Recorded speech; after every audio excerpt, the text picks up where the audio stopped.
Foley's got to turn me on. Good morning. Please join me in the Pledge of Allegiance. I pledge allegiance to the flag of the United States of America and to the republic for which it stands, one nation, under God, indivisible, with liberty and justice for all. Thank you.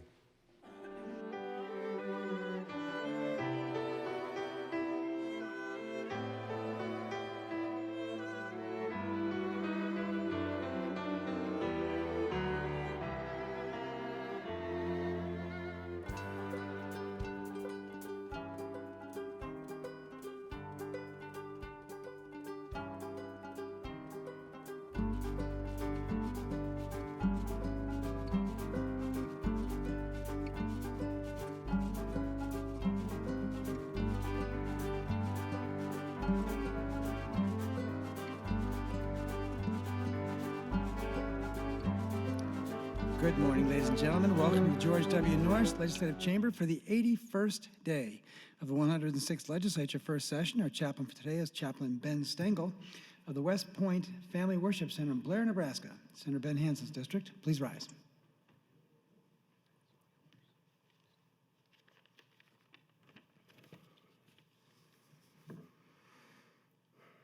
Father in heaven, we count it a duty and delight to come before you to offer prayer this morning. Thank you that what can be known of you, you show to us. For since the creation of the world, the invisible things of you are clearly seen through what you have made, that we may understand your eternal power and Godhead, so that we are without excuse. Knowing you as God, we glorify you as God and live in thankfulness. Please guard our imaginations from lies, so that we do not engage in vain assault on truth. Keep us in humility, that we do not become foolish in professing ourselves to be wise. In humility to you, we reverence your name by addressing you as our Father, which art in heaven. Give us the grace to follow your example and daily live a life of forgiveness to those who trespass against us, no matter how egregious or trivial, as you have offered forgiveness to all who will receive. In sincerity and joy, I pray for all that are in authority, that they may empower us individually to lead a quiet and peaceable life in all godliness and honesty. For this is good and acceptable in your sight, God our Savior, who desires all men to be saved and to come unto the knowledge of the truth. I conclude this morning in praying for every individual in the center of governance and influence and under the sphere of influence across this state, from the greatest to the least like me, that you reaffirm to us your sovereignty and worthiness to give and receive blessing. As this session draws to an end, may those here finish strong and rejuvenate the remainder of the year. Please strengthen and refresh their families through that time as well, and prepare them all for next year through your provision. In Jesus' name, amen.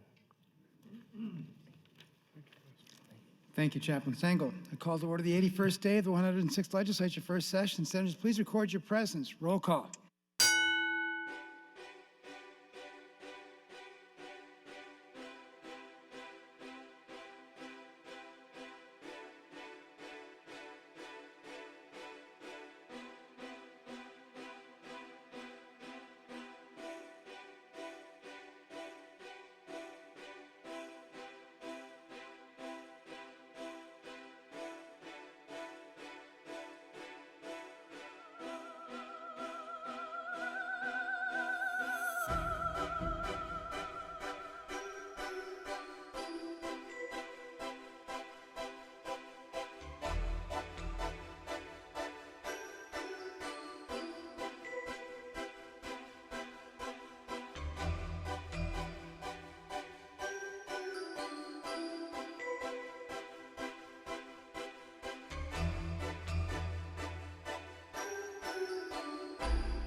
I have a quorum present, Mr. President. Thank you, Mr. Clerk.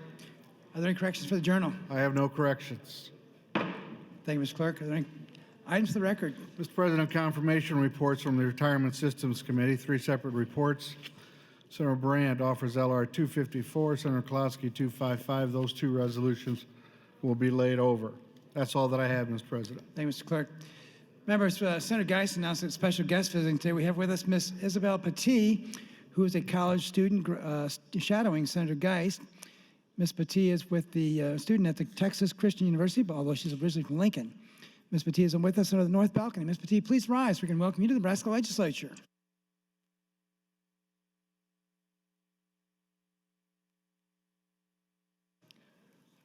We'll now move to the agenda. General File 2019 Committee Priority Bills, LB 288. Mr. Clerk. 288, a bill by Senator Linehan, discussed last evening, Mr. President. It's a bill for neglecting revenue and taxation. The bill was presented by Senator Linehan. Committee amendments were offered.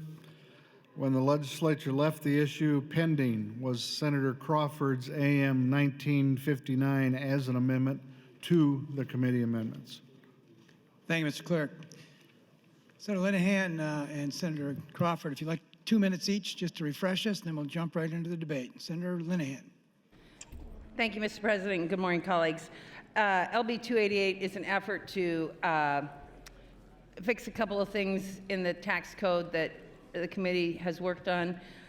We've gotten it out here a little late. The first part of it was to, last year when they did 1090, they missed this in the federal code, matching it with the Nebraska code. So now if your state salt taxes, state and local taxes are above $10,000, I think we all know you can't deduct them from your federal income taxes above $10,000, that's your limit. But also because whatever, didn't happen last year. Also, if your income taxes and your property taxes go above $10,000, you can't deduct all your property taxes on your state income taxes. So that's the first part. The second part is corporations who do not have a location here in the state but do generate revenue and income from Nebraska. We have not, though I guess we could have, but have not been collecting taxes from income they generate in Nebraska. We're going to try, the bill would ask the Department of Revenue to start collecting that income over $500,000. If they generate more than $500,000, they would have to pay Nebraska income taxes. And we use that revenue to pay down the corporate rate so you could have parity between LLCs, S Corps, top individual rate, and C Corps. So that is the effort that's been bouncing around for a long time, is just figuring out how to pay for it. So we would have parity between all our taxpayers at the top rate. So thank you. Thanks, Senator Linehan. Senator Crawford. Thank you, Mr. President. Good morning, colleagues. So my amendment simply strikes the what we talked about last night as the SALT component of the bill. And so it keeps in the corporate income tax buy-down and the franchise tax, which is important for us to, if we don't do anything else, to make sure that we at least get the franchise tax in statute so that we're collecting that revenue from corporations that make income in our state. And the argument that I was making last night was a concern about two concerns. One about the fiscal sustainability of the SALT component, that it doesn't pay for itself over the long haul. And the second was just raising the question of where we would want to spend those revenues if we were to have those revenues available. Thank you, Mr. President. Thank you, Senator Crawford. We'll now move to the speaking queue. We've got Senator Linehan, followed by quite a number of others. Senator Linehan, you're recognized. I don't know how much more time we're going to have to talk about this, but again, I would like to thank the Revenue Committee, every member of the Revenue Committee, for all their work this year on this bill, on LB 289, and on the incentive bill. They've worked really hard. Hopefully, we've made some progress. I will commit that we're not obviously going to get this bill. I'm not going to take this bill 3 hours, and I still have hope we can work out a deal on the incentive package, and we will keep working all summer on the property tax issue and LB 289. So I would welcome any other comments on this bill. Thanks, Senator Linehan. Senator Crawford. Thank you, Mr. President. Good morning, colleagues. I just want to walk through some of the process that got us to 288 in its current form. When we were working in the Revenue Committee, we divided up into subcommittees as well, and we decided to have some folks work on the property tax components and some work on income tax components, and divide up the work a bit that way. And I happened to be on the income tax component team. And the package that we talked about pulling together included the two corporate pieces that we have in the package today in 288. So the franchise tax, making sure that we take advantage of the opportunity to raise revenue from corporations that make income in Nebraska, and buying down the corporate rate, so that paid for buying down the corporate rate. And then we had a few other components on the income tax side. And we included the two pay-fors that are in the bill now, but also included a third pay-for that made the package fiscally sustainable. And with a third pay-for, we could also include the military retirement bill. So the package that we talked about coming out of our income tax team was one that included 3 income tax pay-fors and included the SALT component and a military retirement tax relief. So that was what we were talking about when we came out of our little subcommittee, when we huddled as a committee. That was also my expectation that we were still talking about that entire package. And then at exec session, when the draft came to us for the amendment did not have the third pay-for or the military retirement tax. And the fiscal analysis that we were shown in that committee meeting showed that this was not fiscally sustainable over time, that it was $3 million short in the short run and not fiscally sustainable. So those were my concerns about voting for the bill. It was no longer fiscally sustainable and no longer contained the military retirement tax break either. And again, that raised questions about where we should spend this money if we are generating revenue as well. I actually have talked to Senator Linehan. We've talked off the mic about, and she is committed to working on this bill over the summer and interim as well. And so with that, I will withdraw my amendment and look forward to working on this issue over the interim. Thank you, Senator Crawford. AM 1959 is withdrawn.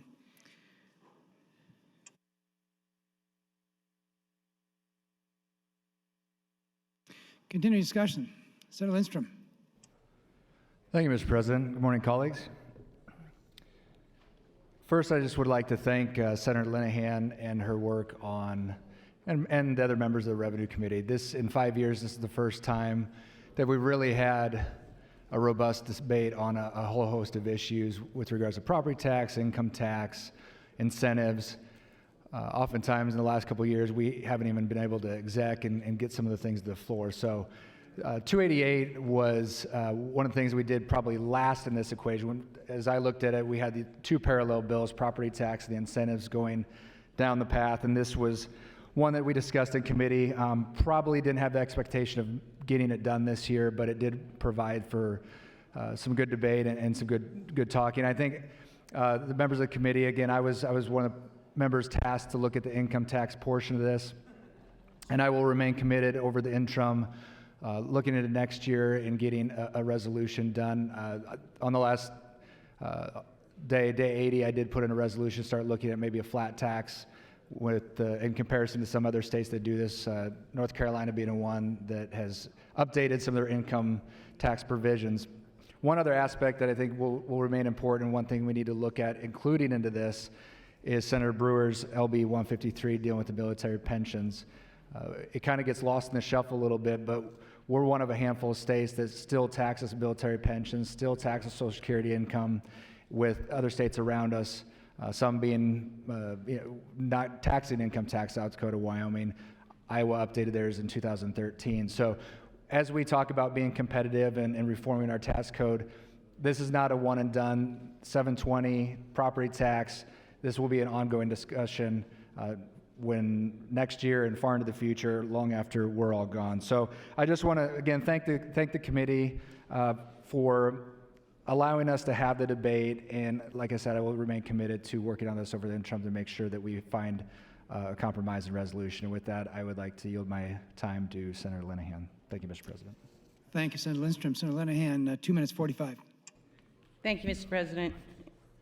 I'm going to ask the speaker to put a speaker hold on this until early next year, which will, I understand it'll still hold a priority, and that will give us all summer and in the fall to work on it. I'm sorry I didn't get to everybody on the Revenue Committee this morning before, but this was kind of had to make a quick decision, and I didn't think anybody would mind not being here an extra couple hours. So if the speaker, could I ask the speaker a question? Yes, you may. Speaker Shares, you yield, please. Certainly. Do I understand that right, Mr. Speaker, that if you put a hold on this, then we can work on it over the summer, it would still be here next year? We'd have to get the 33, but we could bring it back then, right? And we still have a Correct. The priority. bill would still be alive. It still has this priority, but just as any other case, in order to bring it back, you would have to show 33. Thank you, Mr. Speaker. So, and I also want to thank Senator Crawford and Senator Lindstrom and others who have brought up the fact and Senator Brewer and Senator Lowe on the military pension. We do, as Senator Lindstrom said, we have got to really get serious about looking at income tax for people and we need, it's not like, I don't think we have a choice. We have to stay competitive with the states around us. We border 2 states that have no income taxes. Iowa's taxes are less than ours.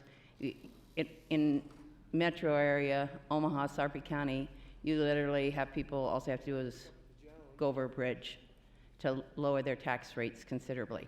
So it's an issue, and I look forward to working with everybody in the body this summer and in the fall to see if we can't find a way forward on this and other income taxes. So thank you very much. Thank you, Senator Linehan. Mr. Speaker, did you have additional comments on this?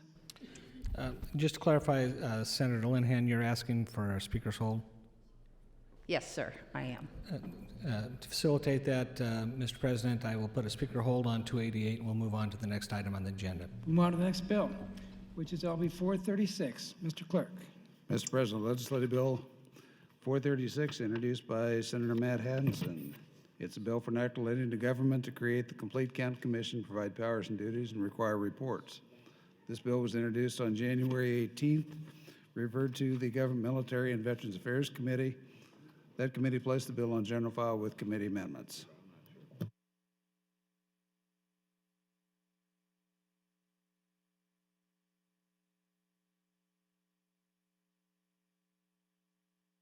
Senator Matt Hansen, you recognized to open LB 436. Thank you, Mr. President, and good morning, colleagues. LB 436 has been chosen as the Planning Committee's priority bill and would create Nebraska's official Complete Count Committee for the upcoming 2020 census. According to the U.S. Census Bureau, Complete Count Committees are volunteer organizations created by local and state governments and other organizations to increase awareness to motivate residents to respond to the 2020 census. They serve as state and local census ambassador groups that play an integral part in ensuring a complete and accurate count of the community in the 2020 census. Complete count committees bring community leaders and experts together to identify local actions that can be taken on the census. For example, the 2020 census will be conducted online, and other states are looking at ways of proactively reaching populations with limited internet access, such as those in lower income neighborhoods and rural areas. This targeted outreach is vitally important to getting a complete count of every Nebraskan so that we ensure we do not lose out on federal funding that is allotted to Nebraska each year based on the census count. Some 300 federal programs use population figures to aid in the distribution of more than $8 billion in federal dollars to states. A recent analysis by George Washington University found that Nebraska in 2016 received just under $4 billion through such programs. That would mean each person missed in the 2020 census would cost the state approximately $21,000 over the 10 years between census counts. The committee amendment, AM 1601, changes the requirements in LB 436 to incorporate permissive language to give the Nebraska State Data Center Program the authority to organize the official State of Nebraska Complete Count Committee. The State Data Center Program already works closely with the U.S. Census Bureau and is an official local source of census data. The committee amendment would also remove the fiscal note in the bill by removing the administrative burden from the Secretary of State's office. I would like to thank the Center for Public Affairs Research at UNO, who is the lead agency of the Nebraska State Data Center Program. The Planning Committee already depends on the center's research expertise and the census and other demographic issues, so taking on this responsibility will be a natural fit. We are fortunate that they are both willing and excited to take on this work. The U.S. Census Bureau says that states should create complete count committees to partner with the Census Bureau by either executive order or legislation. It provides the structure and support to engage the state stakeholders and encourage participation. The National Conference of State Legislatures has reported that 46 states have completed complete count committees in some fashion, including through either legislation or executive order. LB 436 is Nebraska's vehicle to create one this year and is likely our last chance to form one before it is too late, as the census is on April 1st of next year.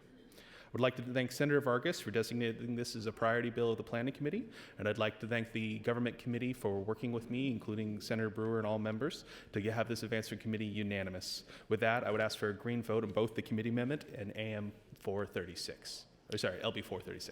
Thank you, Mr. President. Thank you, Senator Matt Hansen. Before proceeding to the committee amendment, Speaker Scheer, you're recognized.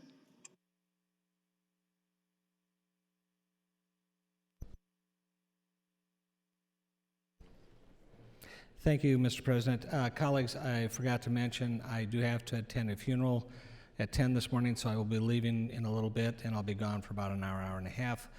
So if you're looking for me, I will be gone for a little bit, but I will be returning. So you'll see my smiling face later. Thank you, Mr. President. Thank you, Mr. Speaker. As the clerk indicated, there are amendments from the Government Committee. Senator Brewer recognized to open the committee amendments.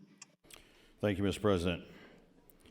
I'd like to start by thanking Senator Hansen for his devotion to this bill. There were some concerns early on, and he worked back and forth to make sure that those were addressed. It was because of that work that he put in that we were able to get to this point. LB 436 was heard in the Government Committee on March 13th, and there was no opposition to the hearing. It is a very basic task with this bill, and that is simply that we get full representation that we are entitled to in Congress. Senator Hansen recently came back to us after some of the early concerns with AM 1601 to address each of these concerns. And again, special thanks to him and Senator Vargas. We voted 8-0 to advance LB 436 with AM 1601. With this committee amendment, the Nebraska State Data Center would be given authority to raise private money to operate a complete count committee. As I understand it, the language requested by the Census Bureau is to enable us to have a correct census count. The amended bill did not authorize any additional personnel or dollars, and it simply, again, helps us to make sure that we get full count and representation. I would ask for your green vote on AM 1601 and your green vote on LB 436. Thank you, Mr. President. Thanks, Senator Brewer. Debate is now open on the bill and the committee amendments. Senator LeGrone. Thank you, Mr. President. I just wanted to rise and thank Senator Hansen for his willingness to work through the issues with this bill. I completely agree that a complete count commission is a great tool that we can use to ensure that Nebraskans' population is fully and accurately counted in this next census, especially with a state with such a broad rural population. I think that is important to have. So I just want to thank Senator Hansen for being willing to work on this to make sure we can do that without any additional cost to the state. Thank you, Mr. President. Thanks, Senator LeGrone. Senator Urban.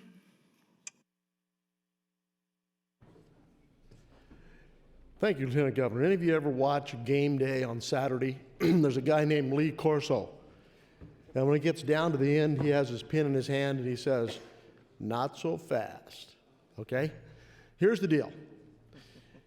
This is one of those bills that the same thing happens if we don't pass it and as if we do pass it. The governor has the authority to do this, and the governor will do this because it's in the best interest of the state. So what we do here is we have to make sure that we have something to do and we have something to talk about, and so we put together legislation like this. This is irrelevant. They're going to count every person that they possibly can in the state because it's best for the state revenue from the government, from the federal government. And it's in the best interest of the governor to do this, and he will do this. But we, the legislature, have to get involved in every issue, make every decision about everything that happens. That's what government does. This is an irrelevant bill. This bill should have never seen the light of day, and you need to vote red on 1601 and 436.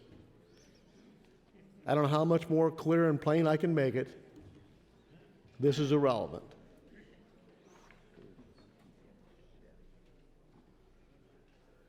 And maybe it's a little carryover from yesterday. But that was ridiculous being here till 11:45 last night. Let's get back to doing what counts and let this frivolous stuff like this pass out of the way. Vote red on this. It doesn't mean a thing to anybody anytime soon, and it never will. The governor will take care of this. As I said, it's in the best interest of the state to have this done, and he will do that. Thank you. Thanks, Senator Urban. Senator Vargas. Thank you very much. This is important, so I just want to start off with that. I want to first thank Senator Hansen for his work on this and his diligence. This is an important issue. We have talked about this in the Planning Committee for the last couple of years and wanting to make it a potential emphasis, but instead decided this is a better avenue to go about doing this. I also want to thank Chairman Brewer for his work and coming back and making sure that we are doing everything we can to eliminate the cost, make sure we are not doing some onerous mandating, which is why we allow the authority for somebody to do this, and setting some guidelines, and then also to other members of the government committee that gave us feedback to make sure this doesn't live beyond. There's actually a sunset date, so this will end.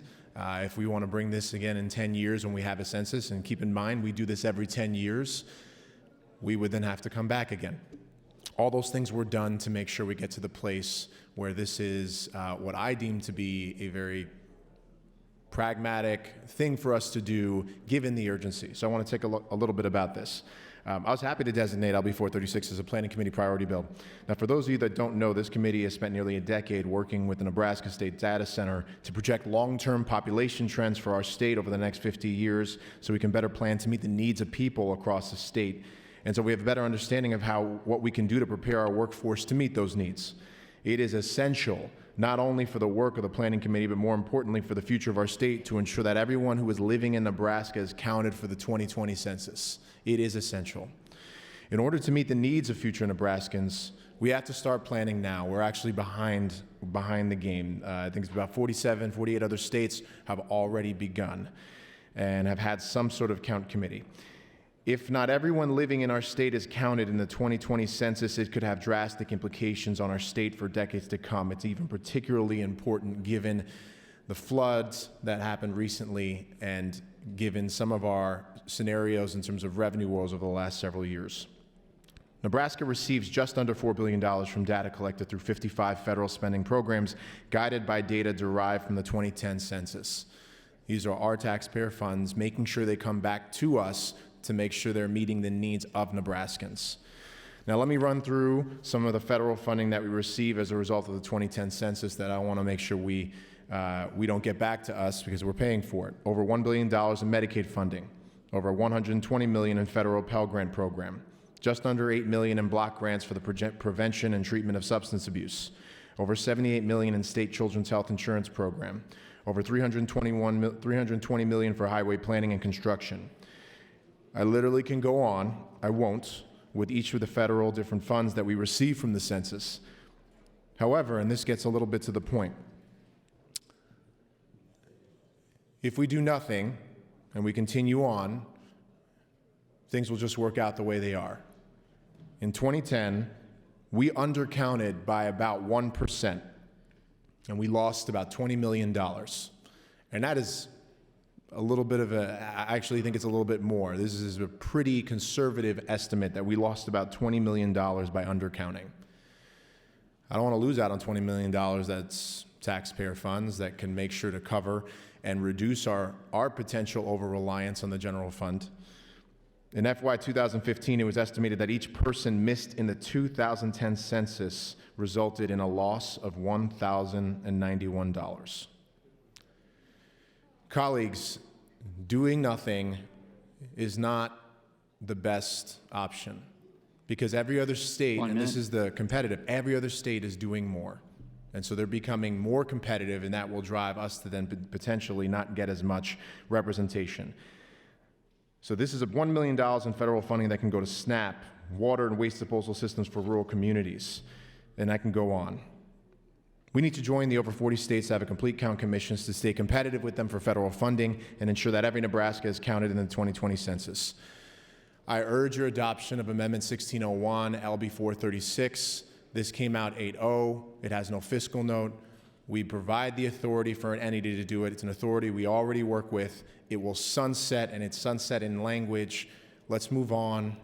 Thank you for your support, and thank you for the support of the Planning Committee and the other members that have worked hard on this bill. And hopefully when we pass this, we can get a really accurate count, and then we will make sure we get every piece of federal funding that we deserve. Thank you. Thanks, Senator Vargas. Senator Clements. Thank you, Mr. President. I'm going to backtrack just a little bit to Senator Linehan's bill. I was wanting to speak about it, being a tax preparer. I think it was the right thing to do. The tax changes we did last year did raise Nebraska income taxes by $22 million, and I think the way she had worked out to make it revenue neutral to income taxpayers was a good approach. As I was thinking about it late last night, I was thinking if we did not offset that $22 million, that we should use it for military retirement discounts, exemptions. And I was glad this morning to hear that that had been considered, and hope it will continue to be considered. Regarding this bill, I hope that in our count we make sure we identify United States citizens in our count, those who are voters, and I will urge the Secretary of State to include that in our count. So with that, thank you, Mr. President. Thanks, Senator Clements. Senator Matt Hansen. Thank you, Mr. President, and good morning, again, colleagues. I did want to rise in continued support of LB 436. We've put a lot of time and effort to it to make it a kind of very measured step, and kind of the notion that it does nothing. No, it doesn't do nothing. It does one thing. It makes sure we have an officially designated complete count committee, which is something 46 other states have done, and they are actively doing, and it's something the United States Census Bureau recommends each state does, is to have an official complete count committee. We, Nebraska, and with the help and insistence of the government committee, have done a very measured step to give some sort of census experts we already have in our state and we already rely on for census advocacy, census outreach, and census data, to give them the official title of the Complete Count Committee. And they have told us that by getting the official title of the Complete Count Committee, they do think that will help their work. They do think that will empower them to be more effective, to potentially get some more access to private dollars, to do some of those aspects to really increase their work. So it does that one thing, is it promotes our group that's already going to do this on behalf of the state of Nebraska, to give them this official title that the Census Department recommends that we give to someone. And just to Senator Vargas's point, other states, in terms of census counts, are already appropriating significant amounts of money to promote the census. This is something other states are going above and beyond at. I understand where we're at in Nebraska. That's not something I'm advocating for. That's not something I'm going to do. But when we see other states appropriating, tens and 20s of millions of dollars to make sure they have an accurate count in the census, we're at the end of the day competing with them for a lot of federal dollars that are just portioned on a population count. And if they get, a 99.9% accurate count and we get a 99.897% accurate count, that's more money that they're going to earn back and probably recoup their investment. This is a cost-neutral way of us to empower our local census program, our local census statewide data center, to have a little bit extra power in their advocacy and their outreach to do a little bit more with the census. So it does that one thing. It's a small measured thing. I'm really appreciative of the government committee for kind of letting me know what their standards were to get this out of committee and to working with me and Senator Vargas over the past 2 months to get it to that point where it can come out unanimous with no fiscal note and advance to the floor clean. With that, I would ask for your continued support of the government committee amendment and LB 436. Thank you, Mr. President. Thank you, Senator Hansen. Senator Chambers. Thank you. Mr. President, members of the legislature, with the care that was taken to bring this bill to us, with the cooperation of the different and differing groups and individuals who participated in it, I think it would not be wise to lay it aside. Now, Senator Erdman said that the governor will take care of this. I'm not a magician, but this is just an ordinary piece of paper. There's nothing that makes it stronger than a piece of paper. And what I'm going to do while it's in your sight is roll it up. This is a solid piece of wood. Now, I'm going to take this piece of paper and show you how much trust I have in the governor taking care of this in the way that it should be taken care of. The distance that I push this paper through this wood will demonstrate my level of trust. Well, enough said. Thank you, Mr. President. Thank you, Senator Chambers. Senator Groney. Thank you, Mr. President. Well, when I first read the title of this, create the complete count commission and provide duties regarding to the census, I'm sitting there going, well, what are we going to do? Create our own census and then dispute what the United States Census does with our numbers versus their numbers, or what's the purpose of this? Then I read it, and it's just a promotional campaign. My assumption, which I've lived through a few censuses, the federal government will spend massive amounts of money advertising on the census to get the people to return their census forms and to not chase census people away from the door. They will do it.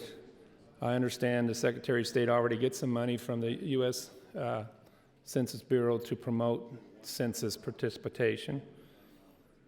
This seems a little redundant to me, and even if it's $50,000 or $60,000, I'm trying to figure out what the purpose is.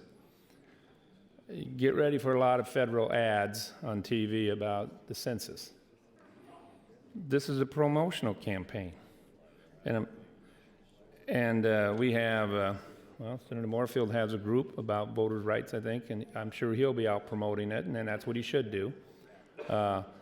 League of Women Voters will be out there trying to get folks to do that. People participate in the census. This sounds like government redundancy. It's a federal census every 10 years. It's not a state census. Let the federal government do what it does. Let them spend, we have to balance our budget, so this $60,000 or whatever this fiscal is not money we can just print like the federal government to do it. I just don't see the necessity of this. I mean, I don't dispute that people should take part in the census, but it sounds pretty redundant to me. A little bitty state of Nebraska, 1.9 million people really worrying about it because those people who they are talking about who avoid the census, That will be the focus of the federal government's advertising campaign, to get them to participate in it. The middle class always does, and will do it. But people who think they're going to be tracked, or the reasons. And I'm not talking about illegal aliens. I'm just talking about people who want to hide. They just want to live their lives and they don't want to be tracked. Those are the ones they're going to focus on, trying to make them understand that this is private information if they take part. But this is redundancy. I mean, just redundancy, feel-good government that we think we're going to. How many people do you think we're going to get extra to with this campaign to fill out their census form? How many do you really think you'll get because we stuck our nose into it too? 5, 10, maybe 100 of them? Because they noticed a little bitty ad from the state of Nebraska or whatever this group does versus the massive campaign the U.S. government's going to have on this thing? It's absolutely unnecessary. Absolutely unnecessary. But it does feel good that we're going to get everybody counted. It's redundant. And a very small redundancy with a little asterisk mark on the bottom of the page that you might get 5 people to actually influence to fill out the form, the census. Thank you. Thanks, Senator Groney. Senator Urban. Thank you, Lieutenant Governor. That was an interesting illustration by Senator Chambers. So I have a comment to make about that. Some of you may have seen a movie called Dumb and Dumber. So in one of the scenes, one of the guys goes to this young lady that he met, and he asked her, is there a chance? Is there a chance that you and I could get together? And she said, no, I don't think so. He said, how about 1 in 1,000? She said, no. He said, what about 1 in 10,000? No. What about 1 in 1,000,000? And she says, perhaps. He said, so you're telling me there's a chance? And so that's what I was hoping when Senator Chambers pushed that paper through to that board, there was a chance that it could have went through. But saying that, there is no chance at all that I'm voting for this bill. Thank you. Thanks, Senator Urban. Senator Brewer recognized to close on the committee amendment. He waives closed and question for the body's adoption of AM 1601. Those in favor vote aye. Those opposed vote nay.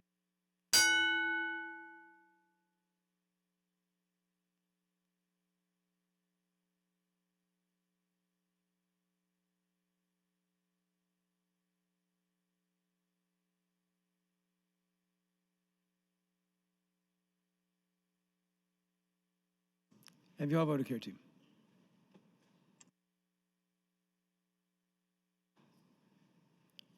Record, please. 39 ayes, 2 nays on the adoption of committee amendments. AM 1601 committee amendment has been adopted. Is there any further discussion on the bill?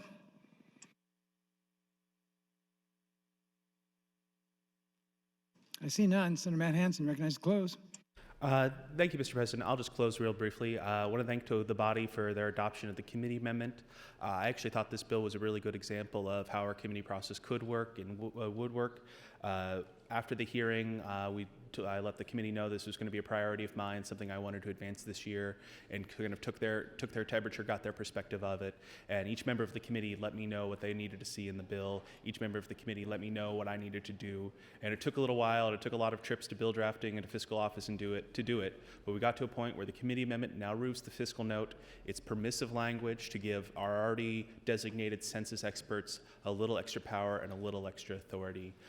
It's something that I think we can really do, just kind of a small step forward with no fiscal impact to the state, to give groups who are going to already advocate for the census a little extra authority to leverage some private donations and to work with the federal government just a little bit closer. With that, I would ask for your adoption of LB 436. Thank you, Mr. President. Thank you, Senator Hansen. Question for the body's advance of LB 436 to ENR initial. Those in favor vote aye. Those opposed vote nay.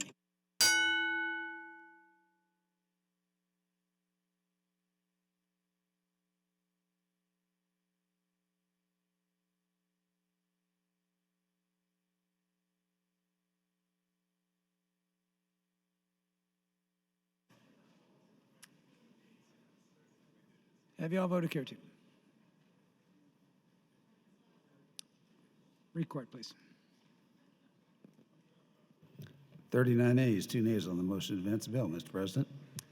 LB 436 advances. Per the agenda, move to select file 2019 Senate Priority Bill. Mr. Clerk.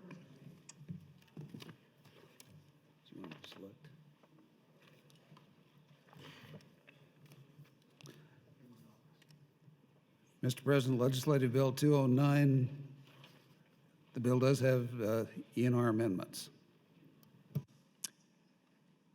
Senator Slama, let's move the ENR amendments first, please. Mr. President, I move that the ENR amendments to LB 209 be adopted. Members, a number of you have punched your lights to speak. Can we move the ENR amendments first, please? Is there any objection to that? We'll move the question before the body is to advance the ENR amendments, to adopt the ENR amendments. Those in favor say aye. Those opposed say nay. The ENR amendments are adopted. Now we can move back to the regular order. Thank you, members. Mr. Clerk. Mr. President, the next amendment from Senator Chambers, floor amendment 61. Before proceeding to Senator Chambers' introduction of the amendment, why don't we just take a brief update from Senator Albright, and then we'll move to Senator Chambers' amendment of FA 61. Senator Albright. Thank you, President Foley. Good morning, colleagues. LB 209 with the committee amendment of 1432, which becomes the bill, the Senator and Senator Howard's amendment number 1524, were both strongly supported and have strengthened our present informed consent statutes by providing information to women undergoing chemical abortions. Again, 209 is about one thing, and it's informed consent. Colleagues, I want to remind you that 55% of the abortions in Nebraska are medication abortions, those that begin by taking the abortion pill mifepristone. I think that's basically what we have. Thank you, Senator Albright. Now we can move to the introduction of the amendment. Senator Chambers, you're recognized to open on FA 61. Thank you, Mr. President. These items that I'm offering are word changes. If you look at the amendment, which is numbered 1432, which would be amended, and that had become the bill, in line on page 1, in line 18, strike and show as stricken unborn child and insert the word fetus. Since we've been told that this so-called amendment to this bill deals with scientific material, then we may as well use scientific, accurate, biological terminology. The term is fetus. So I would strike the two words unborn child and insert the word fetus. Then in line 20, I would strike the term child and insert pregnancy. You do not carry the child, so-called, to term. You carry the pregnancy to term. But since we know that this bill is merely a piece of propaganda, that it's the first link in a long chain which those support it hope that they can fashion, they're not concerned about any use of language. They're not concerned about being accurate. They want to make it as onerous a process as they can for a woman to obtain an abortion and for a physician to perform one. It is insulting, it is demeaning, it is patronizing for a legislature filled with non-medical people to lecture in statute physicians on what steps to take to carry out a procedure. Putting such things in this bill as requiring a person involved with the carrying out of the abortion, the advisory that the father of the child can be made to pay support. even if he was the one who wanted the abortion to occur. Why put that in there?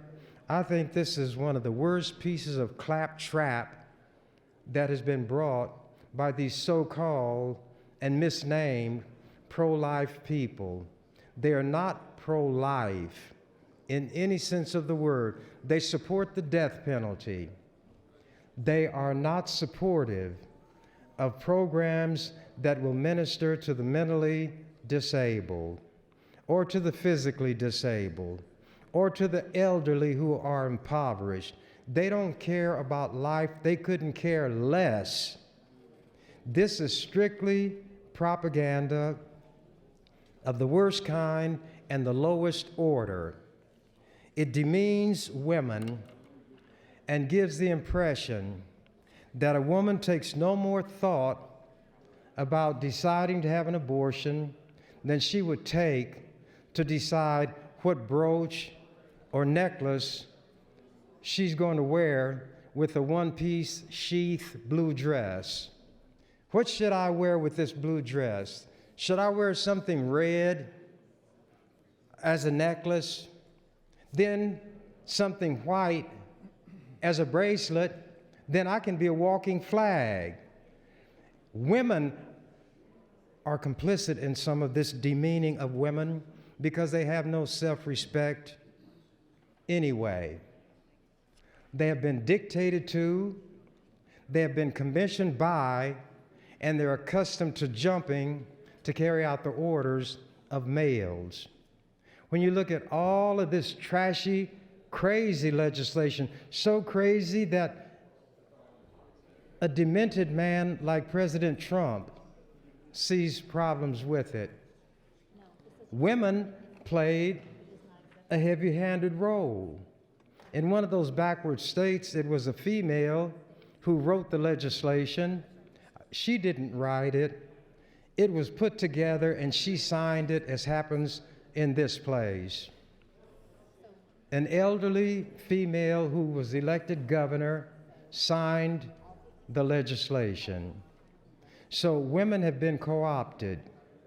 When I read from a rhyme I'd written the other day, I named some of the iconic traitors, the sellouts, the betrayers, and they always were connected to the group they betrayed.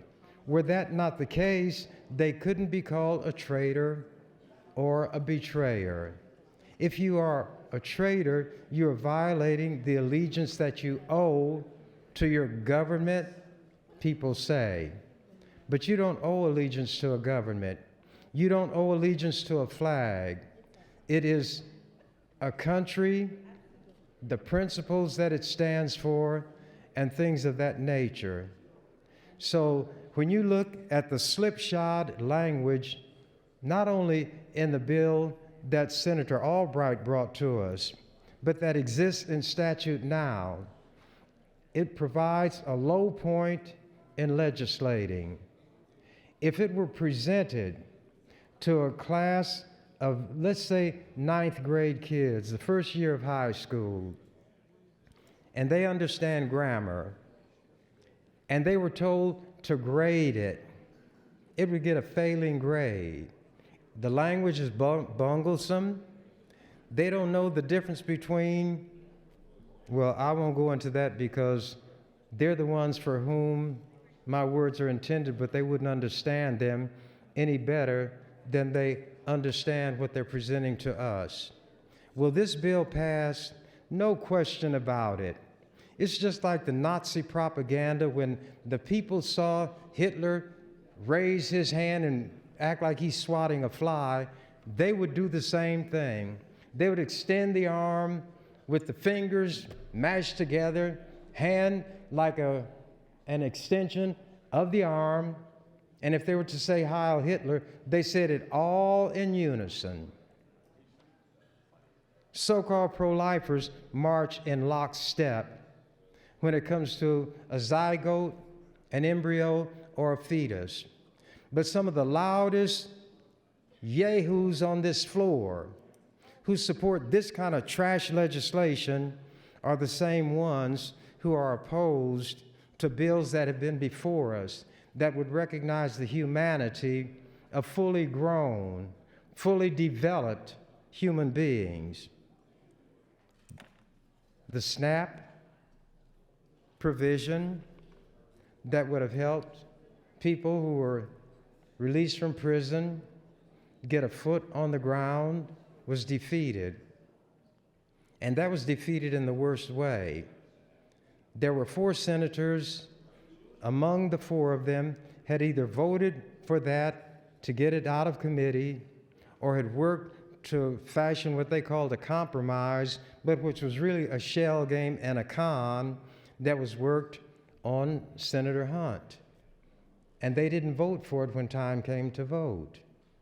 When we talk about members of the LGBTQ community who are human beings, there was an unwillingness to give them protection when it came to employment and other privileges, they're called rights, that a citizen of this country should have. Pro-life, nonsense. 1 minute. That is how you can judge the sincerity of these people. And before we get through today, I have a long rhyme that I wrote about a juvenile court judge who had been on the bench for 20 years, but he resigned because he had to participate in that judicial, you can call it bypass, so a young girl who wanted to get an abortion didn't have to go to her parents, one of whom may have impregnated her, in order to get permission to have an abortion. And you know what caused him to be in that plight?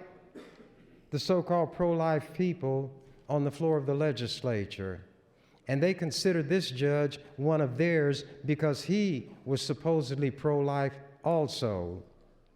But his principle led him to resign rather than to carry out that requirement of the law. That's time, so, Senator. Thank you, Mr. President. Thanks, Senator Chambers. We've got a dozen or so members in the speaking queue. Senator Hunt, you're first. Thanks. Hey, Cadet, can you Thank you, Mr. Lieutenant Governor. I have done a really careful job of trying to make sure that my argument here is about the bill and not about the morality of abortion. It sounds like we might have that argument next year instead, and you all are not going to know it hit you when we get into that type of argument. I know this is passing. I've done everything I can. I've distributed all the information I can. I'm taking all the time on the mic that I can to explain why this bill is not about informed consent. It's about fooling women. It's a model bill from the religious group Americans United for Life that was based on one paper that was done without any scientific integrity by a family care physician in California that has not been replicated. The handout that I distributed today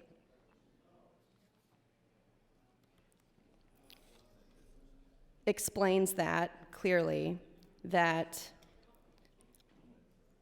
a recently published article in the New England Journal of Medicine found that in the largest randomized control trial to date, progesterone therapy administered during the first trimester for patients at risk of miscarriage did not result in a higher incidence of live births than placebo. I'm saying that if we're going to put something in statute that there's a medical treatment that works, we need to have evidence that that's true. And right now, that's not what we have.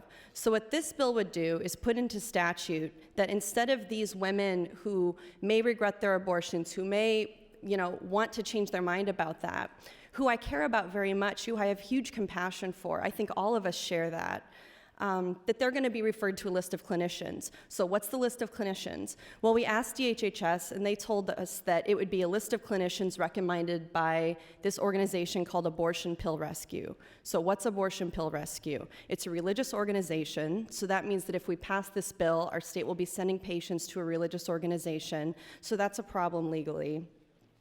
Another thing I wanted to mention is that a big criticism that we've heard about my argument, and a big question that proponents of this bill has had is, well, this is about informed consent, and we don't know that doctors are telling patients about the effects of mifepristone.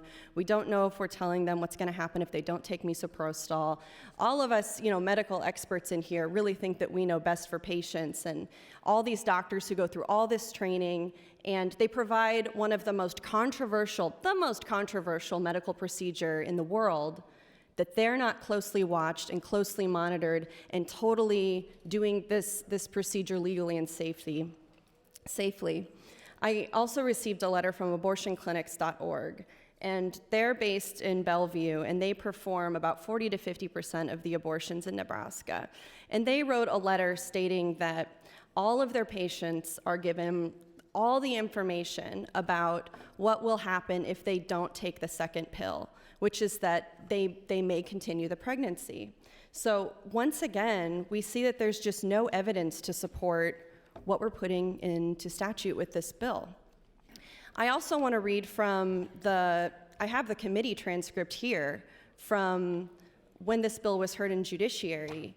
And Dr. Deborah Turner, who's also an abortion provider in Nebraska, she testified about the patients. They understand that if they take the one pill and they don't take the second pill, there is a large possibility that they may not, or about 50%, I guess I should say, possibility that they may not abort the pregnancy. And it goes on. I have all these pages flagged of questions that she was asked by Senator DeBoer, just trying to get to the fact that, do you tell patients that if they don't complete the treatment that they may continue their pregnancies? And we heard from the Bellevue Clinic, we heard from Dr. Turner, who works at a different clinic. Yes, they already tell patients this. So the argument that this is about informed consent is bull. So who started Abortion Pill Rescue, the organization that DHHS is going to be referring women to? It's George Delgado, the same quack who did this unethical study that this model bill is based off of. There is a market for abortion reversal kits that Dr. Delgado and his team will be selling to doctors based on his unethical study. And if we pass this bill, we've all now been conscripted to help him make money selling this kit to doctors that's based on pseudoscience, that there's no evidence that it works. Time, Senator. And we also know that this can hurt women if we don't know the effects of the medication. Time, Senator. Thank you, Senator Hunt. Senator Clements, you are recognized. Thank you, Mr. President. Stand in strong support of LB 209. And I previously had read an article from the Pro-Life OBGYN Association, and they have updated a position statement in 2019. And I'd like to reference that.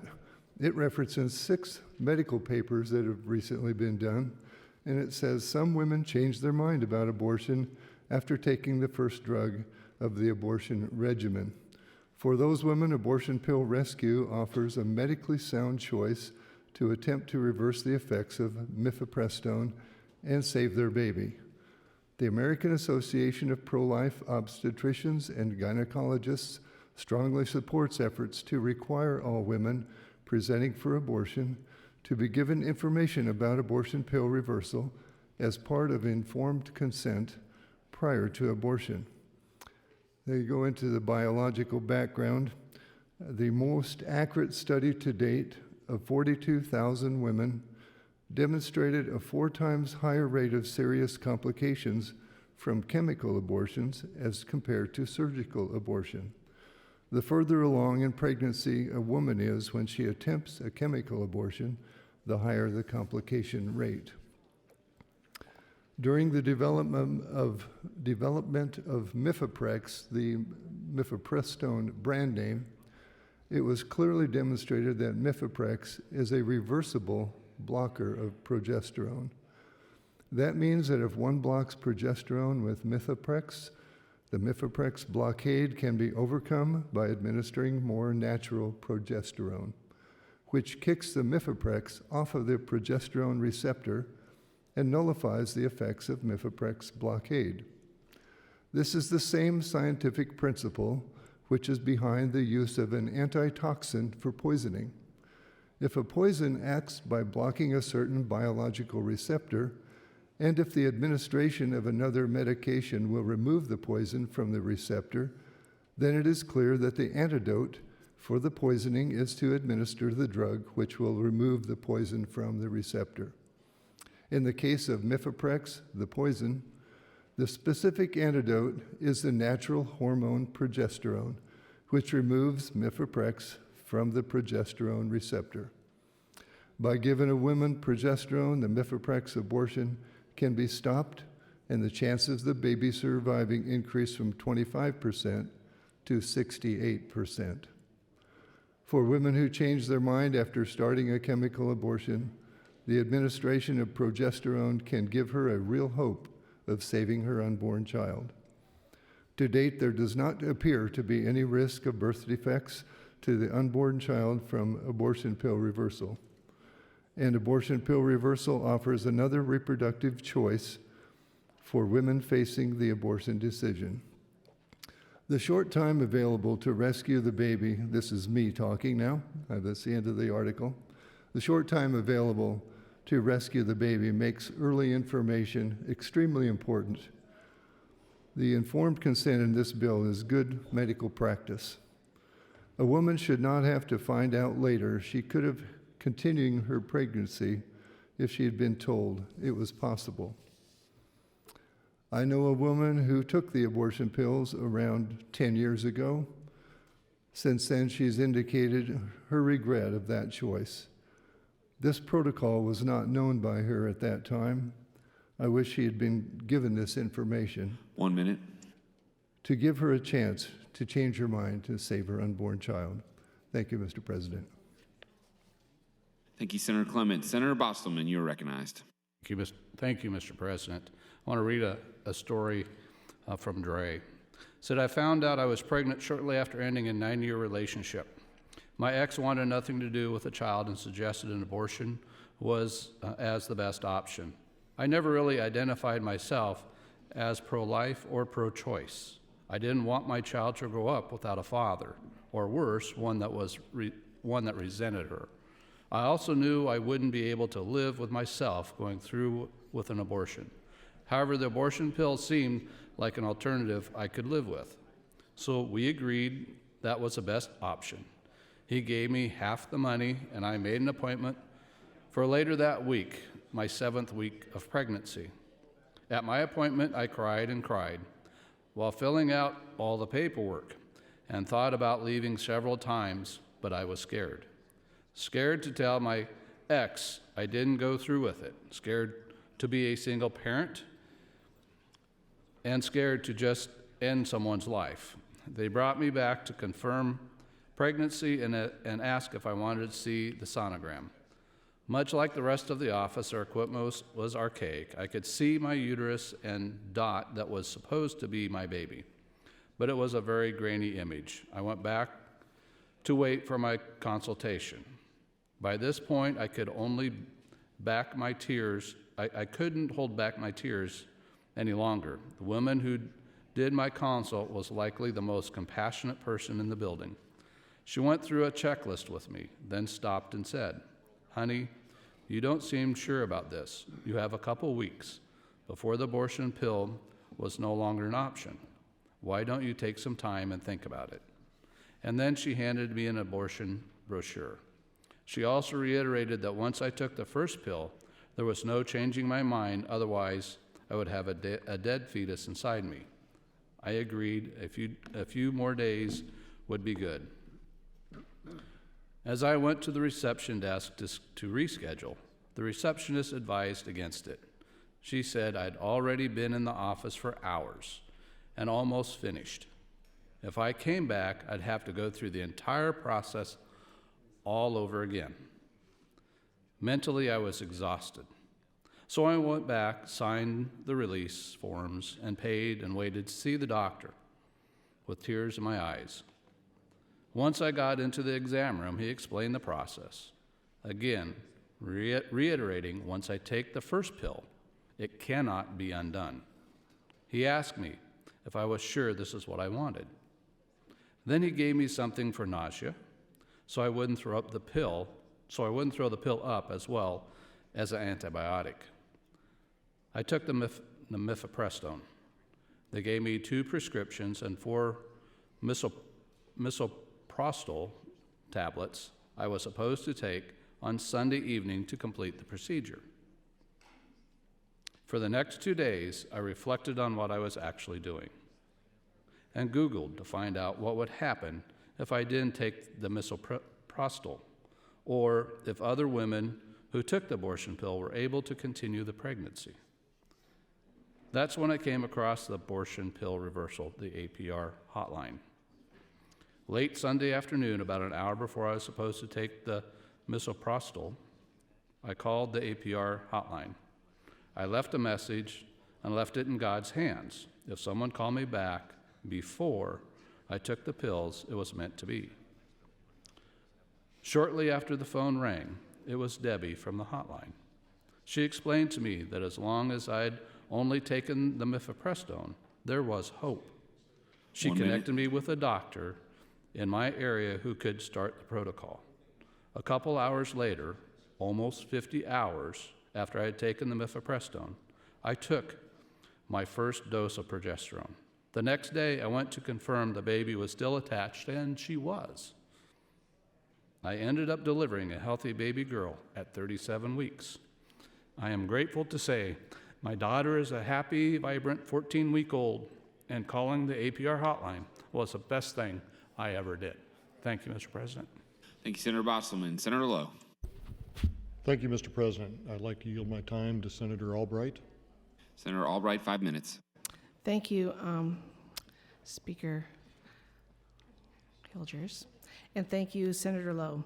I just want to stay on task what 209 is actually about here and hopefully get into some more information about the scientific statements that have been made that are, I feel, inaccurate.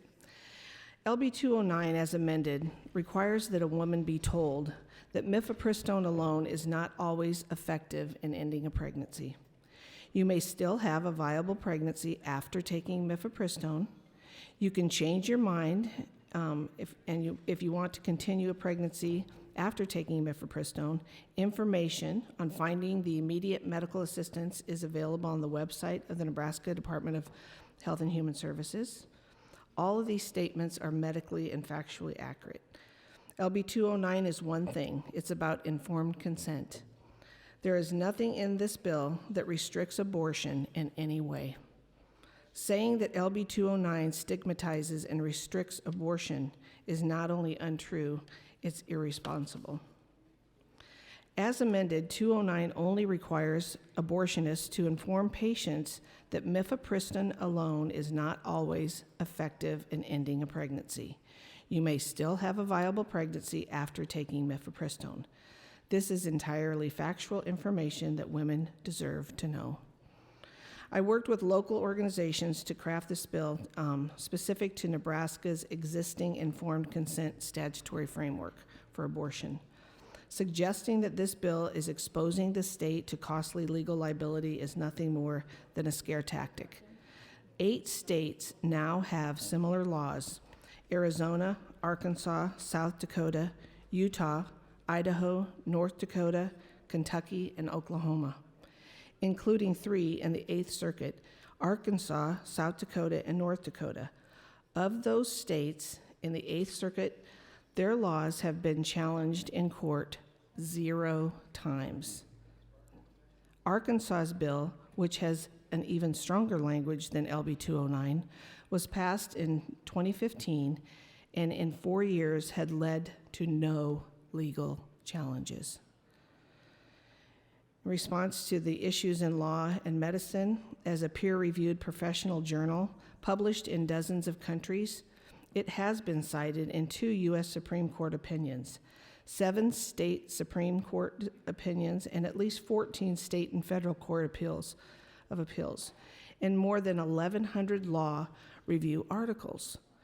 It is anything but a hack journal.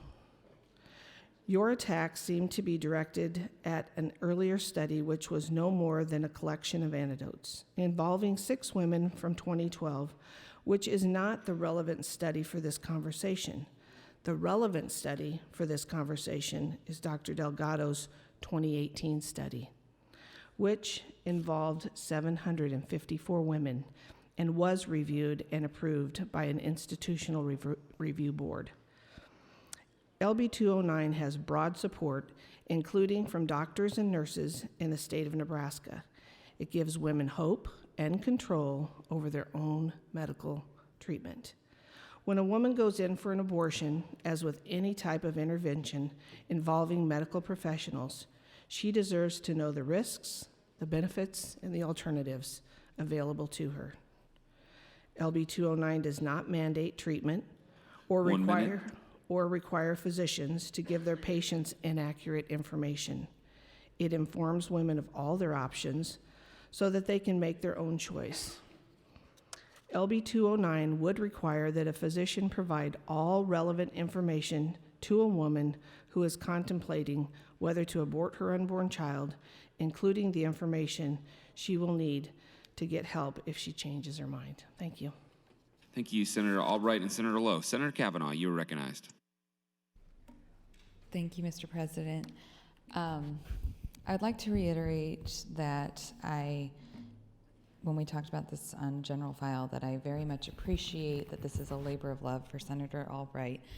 Though I don't support this bill, I know she's worked very hard on this, and she's worked very hard with a lot of different people in this body to make this bill a stronger piece of public policy. I'd like to talk about some of the amendments that are sitting on this bill right now that I think are really important, and I hope that we can get to a vote on them. Senator Chambers' amendment. So this bill opens up an area in statute that was put in, I think probably in the early 2000s was about when this happened, and it's riddled with some bad language. It's not really legislative language, and Senator Chambers' amendment cleans that up. So this is a great opportunity to take some language that is not medically accurate terminology and to fix that, because I think that's important for our state statutes to reflect that information. It doesn't change anything about Senator Albright's bill or really anything about the statute. It just cleans up some language that is not medically accurate. So I appreciate that, and I hope that we can have a vote on this amendment instead of continuing to debate it, because you either agree with changing the terminology or not. Senator Blood has an amendment coming up, and I know she'll speak to it. I hope we can get to that amendment as well. I think it does something really important for nursing mothers, and I've been sitting here looking up some of the nursing equipment that I have, and if anybody is curious about it, you are welcome to come by my desk because it's here. But I currently, when I purchased my nursing equipment, I paid taxes on it. So I paid $5.60 in taxes, or I'm looking it up online, so approximately, on the equipment that is the pumping cups, and then $11.13 in taxes on the actual pump itself. And overall, I spent $280 on my pumping equipment, which is significant for me and my family, but important. And part of the reason that I bought these special cups for pumping is so that I didn't have to leave the floor to pump, so that I could do it more discreetly. I've pumped in our hearing sessions, and so these are more expensive equipment. And I made a choice to do that so that I could be more actively participate in this legislative process without undue sort of disruption to everyone else around me. I was pumping last night when we had our late night. I was sitting over there, and most people I don't think even knew that I was doing that. And that was important to me, because pumping equipment can be you have to disrobe to use it generally. So investing in it to be able to do it in public and feel comfortable and confident was important to me, but I did have to pay taxes on it. So when we're talking about tax exemptions, that's something we might want to think about. Senator Wishart has an amendment on here as well that would require that the department's information that they share be medically accurate. And I know there's been an argument back and forth here as to whether or not that was necessary, that we put that into statute.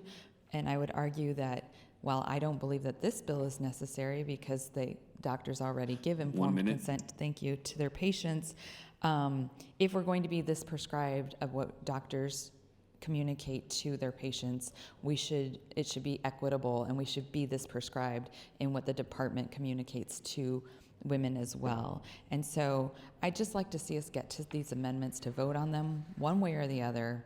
If they fail, they fail. But I think that it's important that we at least consider making this strong public policy, even if we don't all agree with the underlying bill or the underlying amendments. So thank you. And with that, I will yield my time to the chair.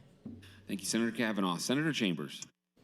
Thank you. Mr. President, members of the legislature, I don't see Senator Albright, so on the chance that she might come back before I finish, I'd like to ask Senator Arch a question or two if he would respond. Senator Arch, would you yield? Yes. Senator Arch, so that you will know what I'm asking you about, on page 1, line 18, I would strike the word unborn child and insert fetus. Yes, I see that. Could you support an amendment like that? I would certainly consider that. I couldn't understand you. I would certainly consider that. Okay. Now, the second one would be in line 20, strike child and insert pregnancy based on the argument that the pregnancy is what is carried to term, not the child. I guess I'd have to think more about that one. I've not heard that phrase, carry her pregnancy, but You mean carry a pregnancy to term? You Yeah. have not heard that expression? Okay. No. Now, this is the question that might kind of put you on the spot, and maybe it won't. Senator Albright's here as well, but anyway, go ahead. Okay. Yeah. Now, I had mentioned that there are people who do not stand behind what they say or what they do when they reach agreements or whatever. On that SNAP bill that Senator Hunt had, were you in fact one of the persons who worked with her to form or formulate a compromise? We had multiple discussions. Yes, we did. So then the paper did not misrepresent when it said that you were one of those who worked to help put the compromise together. We had multiple discussions Okay. on that, yes. And then when the time came to vote, you did not vote. Is that correct? I was not voting on that. Okay. Correct. And can I continue? Is that okay? Well, all I wanted to be sure was my having that's said accurate. that would not be inaccurate. And then on your time, I will listen, but mine might run out because Senator Albright, as you pointed out, is back. Thank you, Senator. Senator Albright, have you had a chance to look at my amendment and see where it would be found in the bill? Senator Albright, would you yield? Sure. The first one would be on page 1 in line 18.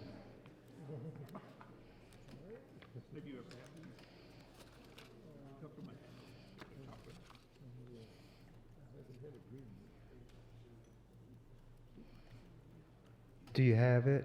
I do. Okay, it would strike the two words unborn child and insert the word fetus.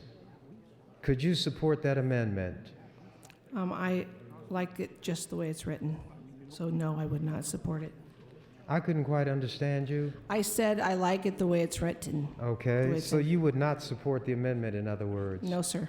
Okay, now in line 20, I will ask you, have you ever heard the terminology carrying a pregnancy to term? I have. What this amendment would do is to strike the word child and insert pregnancy, so it says you carry the pregnancy to term, not the child. I like the language the 1 way minute. it's. written. Okay, that's all that I was asking. It's not to be argumentative, thank you.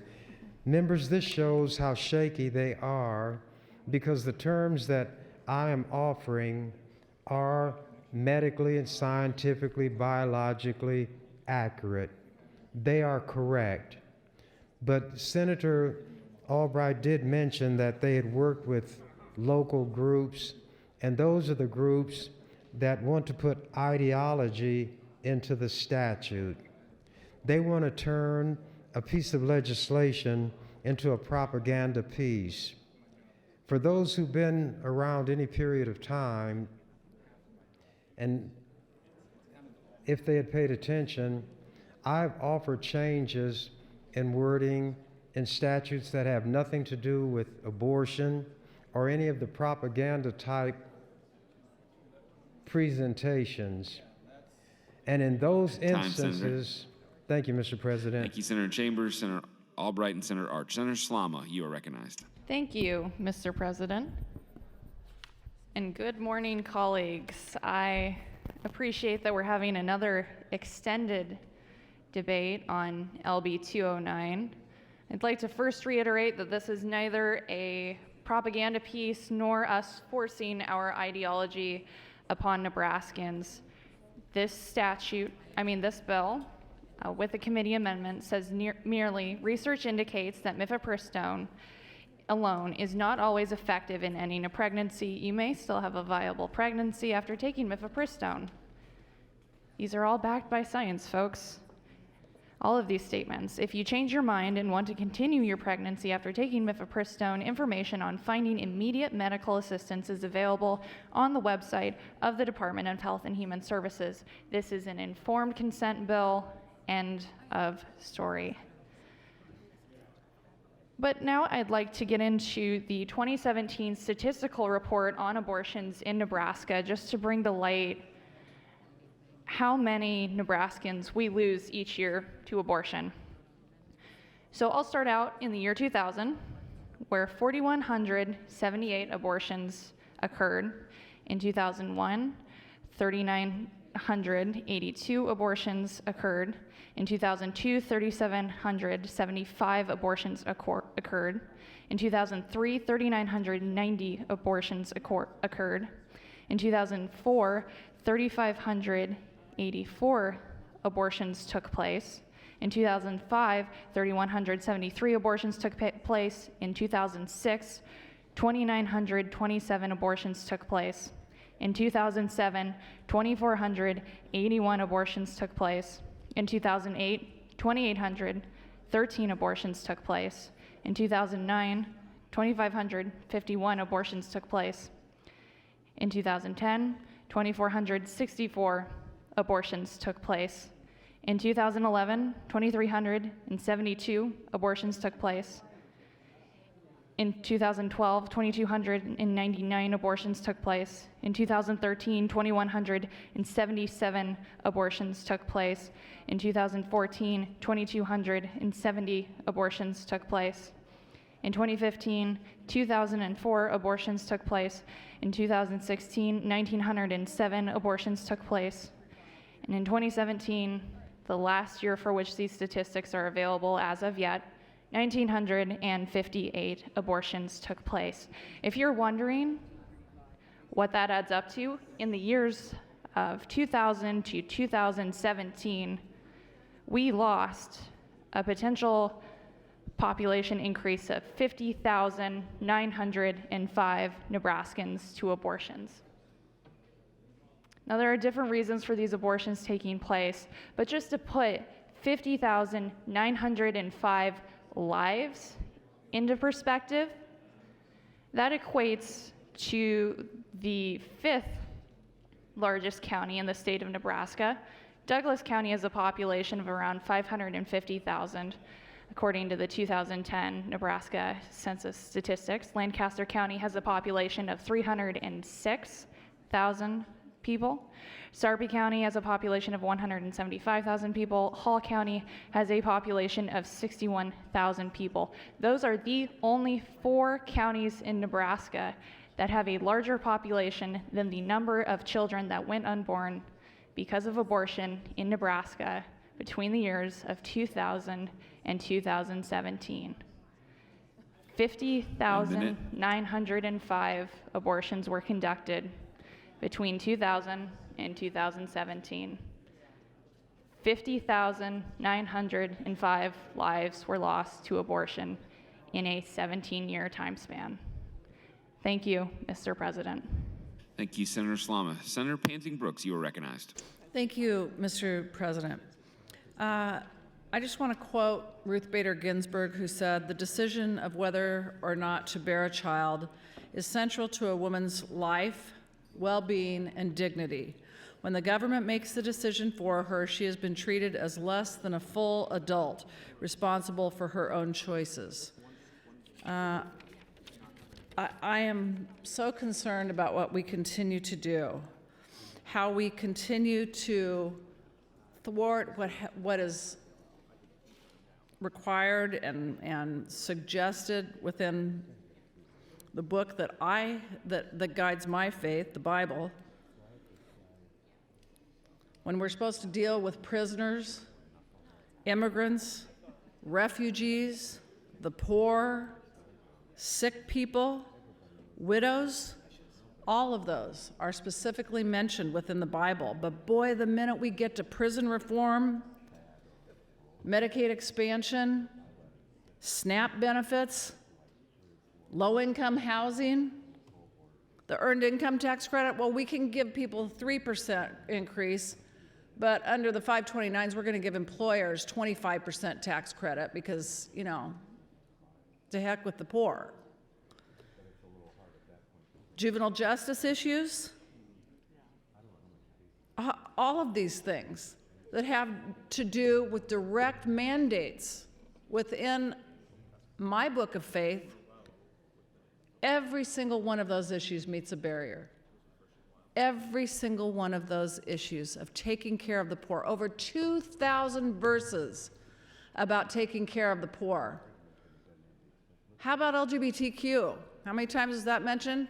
Well, that's very arguable. It's 6 to 7, and Jesus mentioned it 0 times, but 2,000 times on the poor. Where's all the passion and caring about the poor people? Or once somebody's born, taking care of that child and helping that mother that you're trying to force her to go through. Some people want to force a woman to go through if they've been raped. But boy, the minute that child's born, to heck with it. It was the woman's problem. So thank you all for telling me how to care for my body and my health care. And then running around, hands up, oh, we can't do anything to help you once the baby's born. That's it. We're done. The GUILTY Act happened. That stupid woman opened her legs. It was all of her fault. We know that. Right?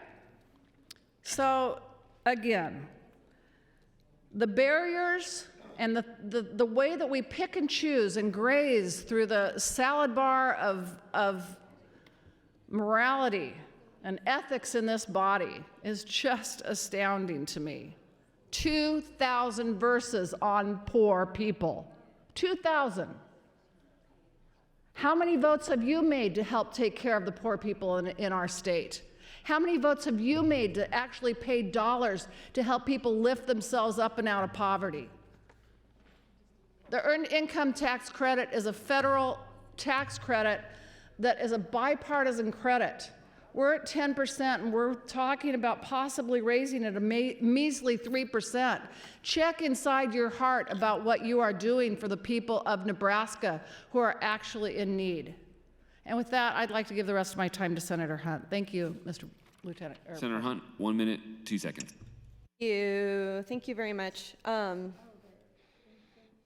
There's a lot to address here that's been said since last time I was on the mic. This new language in the amendment that is the bill now, the research indicates blah, blah, blah, that's a factual statement. Yeah, that is a factual statement. No one is saying that. The problem is where it gets unfactual is available on the website of the Department of Health and Human Services. Okay, what's going on the website? We don't have any information about that in statute. We don't have any guidance from DHHS except that they're going to be sending people to this religious organization, Abortion Pill Reversal, which is not giving people medically accurate, factual information. So we cannot put stuff in statute that's going to be sending people to a place where they get bad information. I've talked to so many physicians. I had them write you a letter. They testified at the committee hearing. I talked to Dr. Daniel Grossman, who's the leading researcher on this stuff, who's doing the right study to find the answer to this. And the question is, what do you do if a woman changes her mind? The answer all of them give is we tell them to come in and not take the second pills. Thank you, Senator Hunt and Senator Pansing Brooks. Senator Ben Hansen, you are recognized. Thank you, Mr. President. I'm going to veer away from what I typically talk about with this subject when it comes to informed consent, my thoughts on abortion, and just kind of read a story about a lady who went through this personally, and the struggle she had, and the decision that she had to make with reversal of using mifepristone. So I just want to read her story here if I could. Again, I won't say her name at all, but I just want to kind of read her story. So before I missed my period, I knew I was pregnant for the second time. All I could think was, this can't be real. There's no way I can raise 2 babies on my own. As soon as I saw the 2 lines on the pregnancy test, I contacted the father, and he had no qualms about abortion. He actually preferred that's what I did. So I went and paid $400 for 2 pills. As I was on my way to the abortion clinic, all I could think was, this is my only option. I can't do this mentally, financially, or any other way. There's just no way. The whole experience while at the clinic was an out-of-body feeling. None of the other girls were emotional or anything, so I had to put a hard front on like none of this bothered me, when all I wanted to do was get up and yell at all these girls, including myself, and all I kept thinking was, what are you doing? Over and over. They proceeded to give me an ultrasound and told me I was 5 weeks pregnant and showed me the baby. That's exactly how far I was when I found out I was pregnant for the first time. I still couldn't help but think this was my only option, knowing it went against everything I ever believed in. Then they sent me on my way after taking the first pill with a prescription for pain, because they told me it was going to be very painful. They also gave me the second pill that I was to take in 24 hours. As I left, I felt this heavy weight come over me, knowing what I'd just done would be on my conscience forever. I prayed and questioned what I'd just done. When I arrived home, my mom knew instantly and told me every baby is a miracle. When I knew I had her support, I quickly went online to see if there was any way to undo the biggest mistake of my life. I just Googled a way to reverse the abortion pill and found a hotline. I will forever be in debt to the amazing nurse who answered my phone call and assured me that I wasn't the only one who has felt this way. I was started on progesterone within 5 hours and continued that for 3 months. I worried what I had done would affect my baby. But my son Malachi was born September 3rd, 2018, perfect as can be. I thank God every day that I found that hotline. My son is now 8 months and is already trying to walk. So it's stories like these and others that have been read and maybe even will be read more that I think we need to all keep in mind whenever we make decisions like this or legislation, that there are real people out there with real issues, and this does really work. So with that, I will yield the rest of my time to Senator Albright. Senator Albright, 1 minute, 30 seconds. Thank you, Senator Hilders and Senator Hansen. You know, I just want to talk about this FA 61, Senator Chambers' amendment. The bill, the way it was written, that went through the Judiciary Committee many years ago. And that is what is in statute, and that is why I choose not to change it. It's been there for many years. 1 minute. And maybe today's verbiage is different than it was when it was written, but that was not something that I changed. That was part of the bill that was in statute. So I just wanted to clear that up. And, we have a lot of time to talk about this.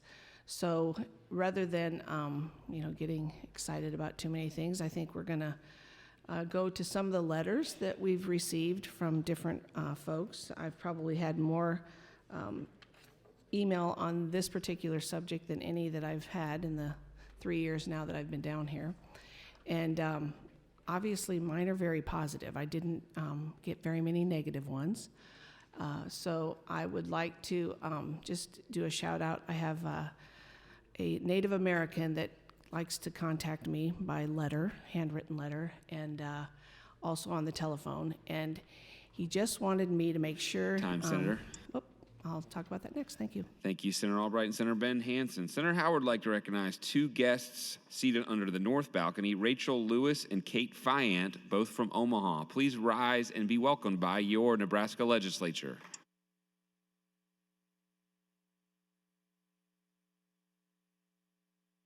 Mr. Clerk, for a motion. Mr. President, I have a priority motion. Senator Hunt would move to recommit the bill to committee. Senator Hunt, you are recognized to open on your motion. Thank you, Mr. President. I was a little far down in the queue, and I have some stuff to say, so I'll withdraw this motion, but I needed to talk on a couple things. This statute that we have that was written a long time ago, so there's no way we can change it, because this is just, people before us decided to do that. I'm sorry, I'm here to change statute. I'm here to make life better for Nebraskans, and I think that we all need to have the political courage to do our jobs, which is look at statute and say, what's wrong with this? When this was passed, what historically was going on? What were the biases and the beliefs that people had at that time? And how do we make this better to serve people today? So, if this is about science and this is about reason and evidence, changing page 1, line 18, over and over in this whole thing, unborn child to fetus, that is too big of an ask for you? We are still in the same Neanderthal mindset of the people who wrote that trash in the first place. Senator Bosselman's story that he read, I'm sure we're going to hear many more stories like this because anyone can make up a story. And I don't know if that one was made up, but I don't believe some of this stuff because that story didn't happen in Nebraska. And that patient would not have been allowed to get an abortion in Nebraska because doctors, as they testified in committee, as they've written letters about, and as is the standard that they're held to as professionals, doctors cannot give abortions in Nebraska to people who are not completely certain about their decision.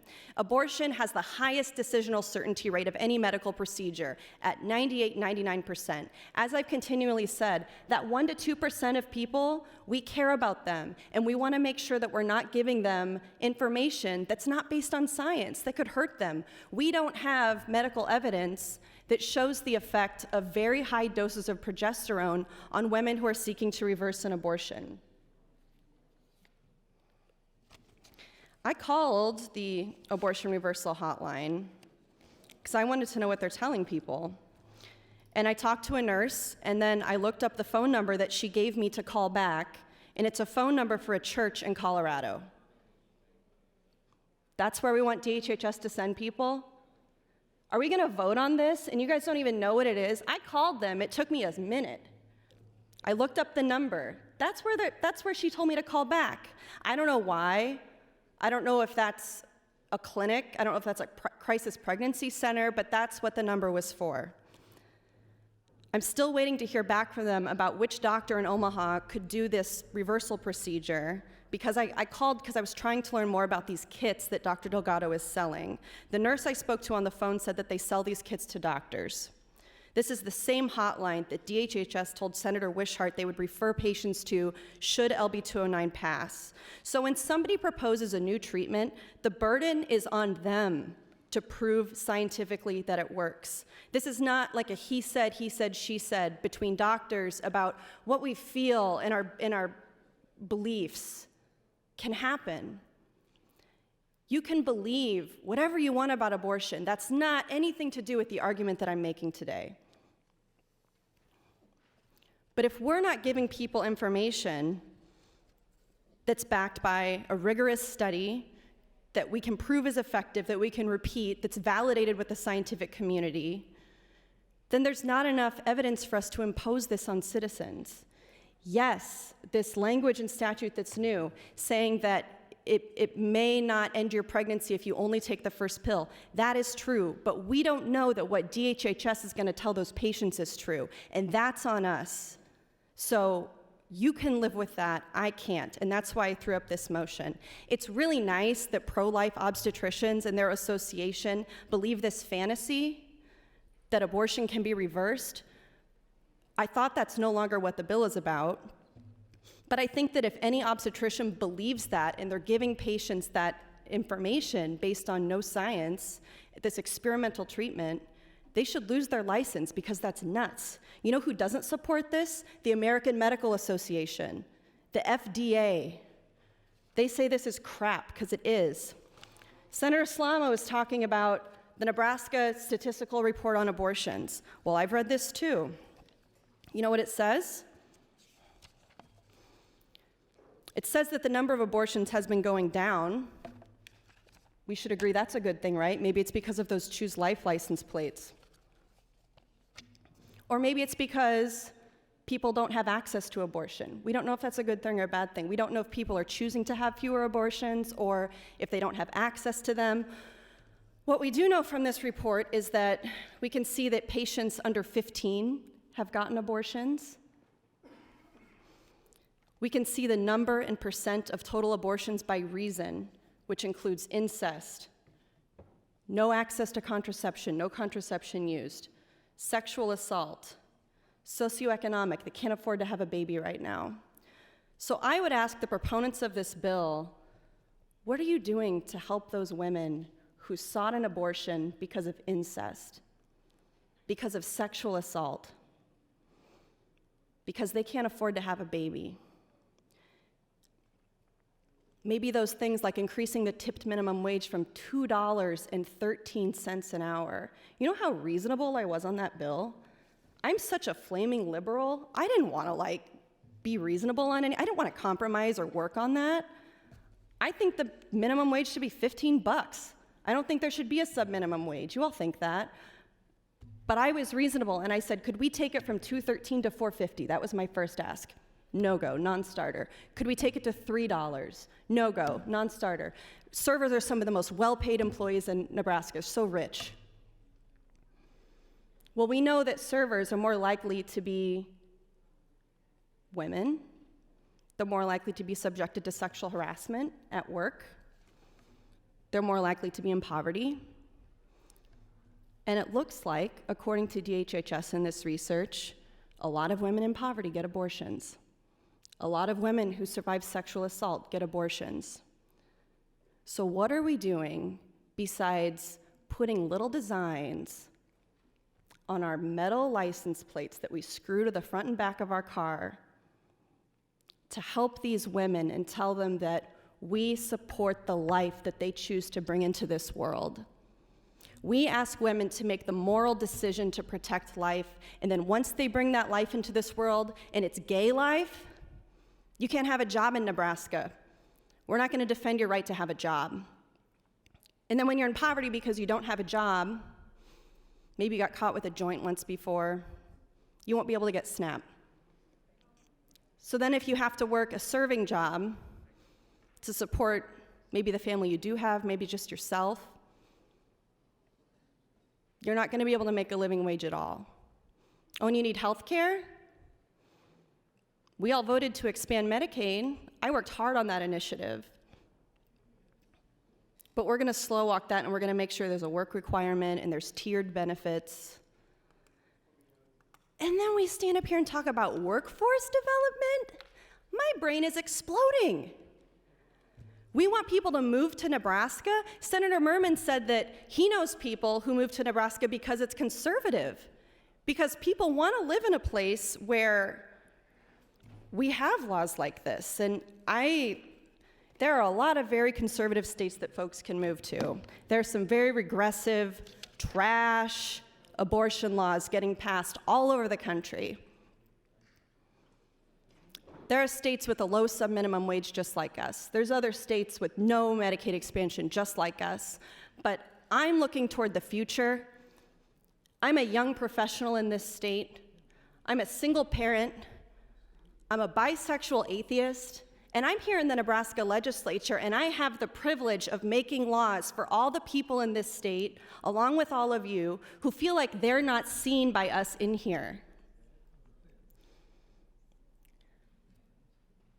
I think it's wrong to make this argument about abortion.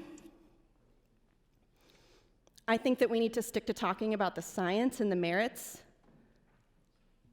of why this bill makes no sense. But I've talked to so many of you off the mic, under the balcony, who agree with me. But you cannot vote against this bill because then you'll be attacked by the pro-life lobby. So I guess that's how we do it here in Nebraska. I would withdraw the motion. Thank you, Mr. President. Thank you, Senator Hunt. The motion is withdrawn. Turning back to debate on Floor Amendment 61, Senator Halloran, you are recognized. Thank you, Mr. President. Good morning, colleagues. Good morning, Nebraska. Would Senator Hunt please yield to a question? Senator Hunt, would you yield? Yes. Thank you, Senator Hunt. For the record, does Planned Parenthood support or oppose this bill? Planned Parenthood opposes this bill. Okay, thank you, Senator Hunt. Colleagues, since Planned Parenthood and its supporters are the primary driver of the opposition of this bill, I believe we should review the roots, the foundation of Planned Parenthood. Margaret Sanger was the founder of Planned Parenthood. She promoted the philosophy and social movement of eugenics, EUGENICS, that argues it is possible to improve the human race and society by encouraging reproduction by people or populations with desirable traits, termed positive eugenics, and discouraging reproduction by people with undesirable qualities, termed negative eugenics. Another renowned practitioner of eugenics, the development of a super race, was Adolf Hitler. Margaret Sanger preached a gospel of, quote, race improvement and denounced what she called, quote, human weeds and morons and idiots and imbeciles and dead weight of human waste, end of quote. She took that message to some outrageous audiences. In May 1926, Sanger spoke to the women's chapter of the KKK, Ku Klux Klan, in Silver Lake, New Jersey, which she wrote about on page 366 and 367 of her 1938 autobiography, Yes, the Ku Klux Klan. The founder of Planned Parenthood accepted an invitation to and spoke to the KKK. She was a smash hit. A direct quote from 1938 autobiography describes her invitation to talk to women's branch of the Ku Klux Klan. Quote, always to me, any aroused group was a good group, and therefore I accepted an invitation to talk to the women's branch of the Ku Klux Klan on Silver Lake, New Jersey. One of the weirdest experiences I had in lecturing. As someone came out of the hall, I saw through the door dim figures parading with banners and illuminated crosses. I waited another 20 minutes. It was warmer and I did not mind so much. Eventually, the lights switched on. The audience seated itself, and I was escorted to the platform, was introduced, and began to speak. Never before had I looked into a sea of faces like these. I was sure that if I uttered one word, such as an abortion, outside the usual vocabulary of these women, they would go off into hysteria, her own words. And so my address that night had to be in the most elementary terms, as though I was trying to make children understand. In the end, through simple illustrations, I believed I had accomplished my purpose. A dozen invitations to similar groups were proffered. End of quote. She apparently impressed the KKK. Do liberals complain about this today? No, liberals revere Sanger. If there was a progressive Mount Rushmore, they would have long ago chiseled Maggie's mug on the mountain. Hillary Clinton glows that she is in awe of Sanger. She said so in 2009 upon receiving Planned Parenthood's highest honor that year, its coveted Margaret Sanger Award. Likewise in awe was Nancy Pelosi when she proudly accepted the award in 2014. Speaking to Planned Parenthood a year earlier, Barack Obama, America's first black president, hailed the organization founded by this racial eugenicist committed to creating a, quote, race of thoroughbreds and purging America's, quote, race of degenerates. That phrase, creating a race of thoroughbreds, was beamed across the masthead of Sanger's birth control review. Writing in her birth control review in October 1991, Sanger celebrated, quote, today eugenics is suggested by the most diverse minds as the most adequate and thorough avenue to the solution of racial, political, and social problems. She lamented the inferior classes, the fertility of the feeble-minded, the mentally defective, the poverty-stricken classes, and she insisted that, quote, the most urgent problem today is how to limit and discourage the over-fertility. Thank you, Mr. President. Thank you, Senator Halloran. Senator Ben Hansen would like to welcome two very special guests, his wife, Jill, and 2-year-old daughter, Olivia. Jill and Olivia are seated under the south balcony. Please rise and be welcomed by your Nebraska Legislature.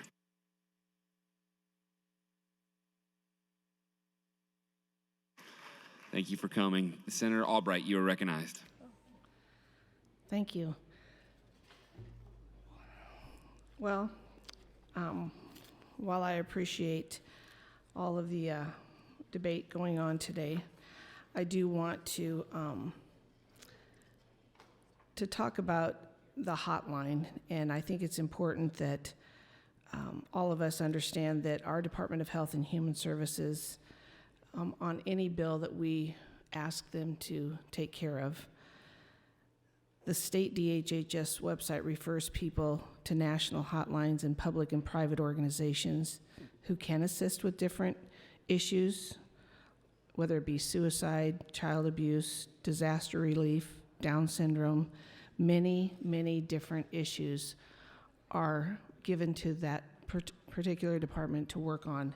And I have faith that they are going to refer these folks to the right individuals, which is going to lead me into a very well-renowned doctor here in Lincoln, Dr. Plambach, and his letter of support for 209. He has practiced since 1991 and has delivered over 4,000 babies. In the state of Nebraska, it says in his letter, 55% of the abortions are medically induced. A medical abortion involves a two-step process and can be used up to 10 weeks of gestation. The first step involves giving the patient the mifepristone, which is a receptor blocker, I should say. This causes the degeneration of the pregnant uterine lining. The second step is mifepristol, which is given 1 to 2 days later and causes the expulsion of the fetus. Fetus, I did say fetus for those that are interested in that word today. Studies show that the first step, mifepristone alone, is 60 to 80% effective in causing an abortion. When the second step, misoprostol, is added, it's nearly 100% effective. The abortion pill reversal protocol involves giving a patient multiple doses of hormone progesterone over several weeks as soon as possible after the mifepristone, but before the mifepristol is taken. The progesterone counteracts the anti-progesterone effect of the mifepristone, thus potentially halting the abortion process of mifepristone. Research studies have shown that progesterone reverses the effects of mifepristone blockage. Excuse me, one scientific study shows a 55% pregnancy success. Current ongoing studies have preliminary success rates approaching 65%. Progesterone has been used safely in pregnancies over 50 years. Progesterone is used for many problems in pregnancy. For example, patients that are high risk for miscarriage are often treated with progesterone throughout the first trimester of pregnancy, and it is used during the vitro fertilization without harmful effects as well. I personally have been involved with 6 abortion pill reversals using this protocol. All 6 patients went on to deliver full-term and healthy babies. 1 patient had a set of twins. It's a woman's right to have complete medical information regarding the medical abortion process so that they can potentially reverse their decision if they so choose. No woman should be coerced into continuing a medical abortion by not being fully informed. Physicians have an ethical and professional responsibility to provide patients this information. As a member of the organization, medical associations support offering abortion pill reversal to women who change their mind after initiating the abortion process. And again, Dr. Planback, I appreciate him sharing his letter with us.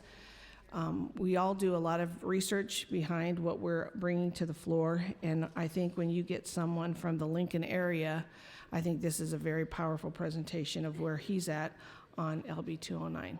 Thank you. Thank you, Senator Albright. Senator Merman, you are recognized. Thank you, Mr. President. I want to thank Senator Albright and the Judiciary Committee for bringing this bill out. I think it's a very important bill. This is pro-woman, pro-life, and pro-choice. Women have a choice to change their mind with this bill. It's a woman's right to have complete medical information regarding the medical abortion process so they can potentially reverse their decision if they so choose. No woman should be coerced into continuing a medical abortion by not being fully informed. Physicians have an ethical and professional responsibility to provide patients this information.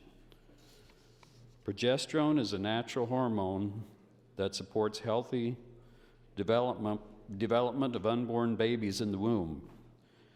In the abortion reversal process, a medical professional administers progesterone to counteract the effects of mifepristone.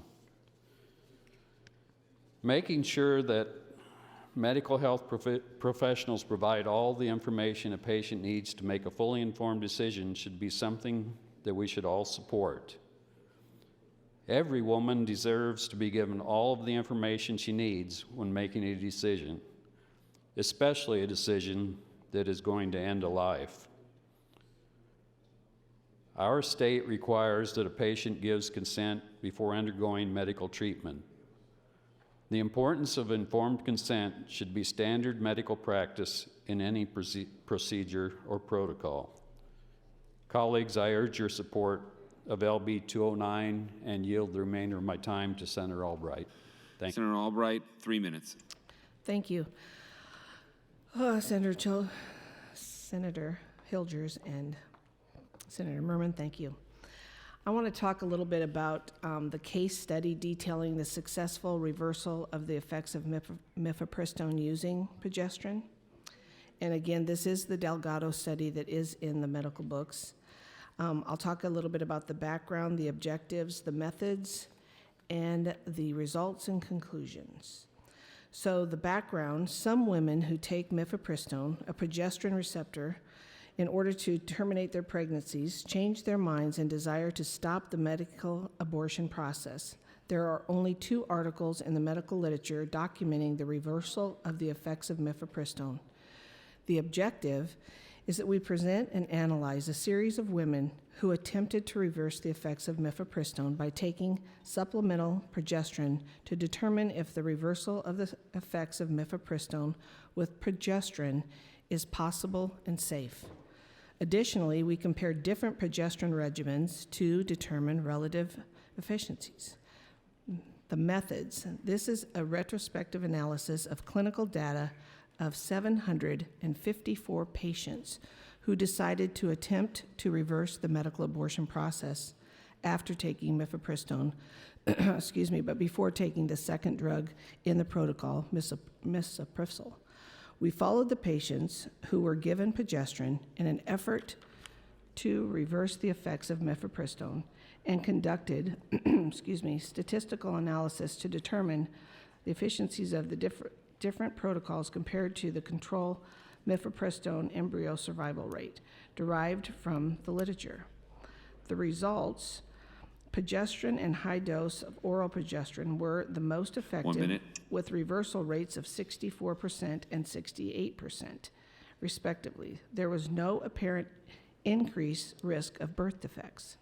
The conclusion, the reversal of the effects of mifepristone using progesterone is safe and effective.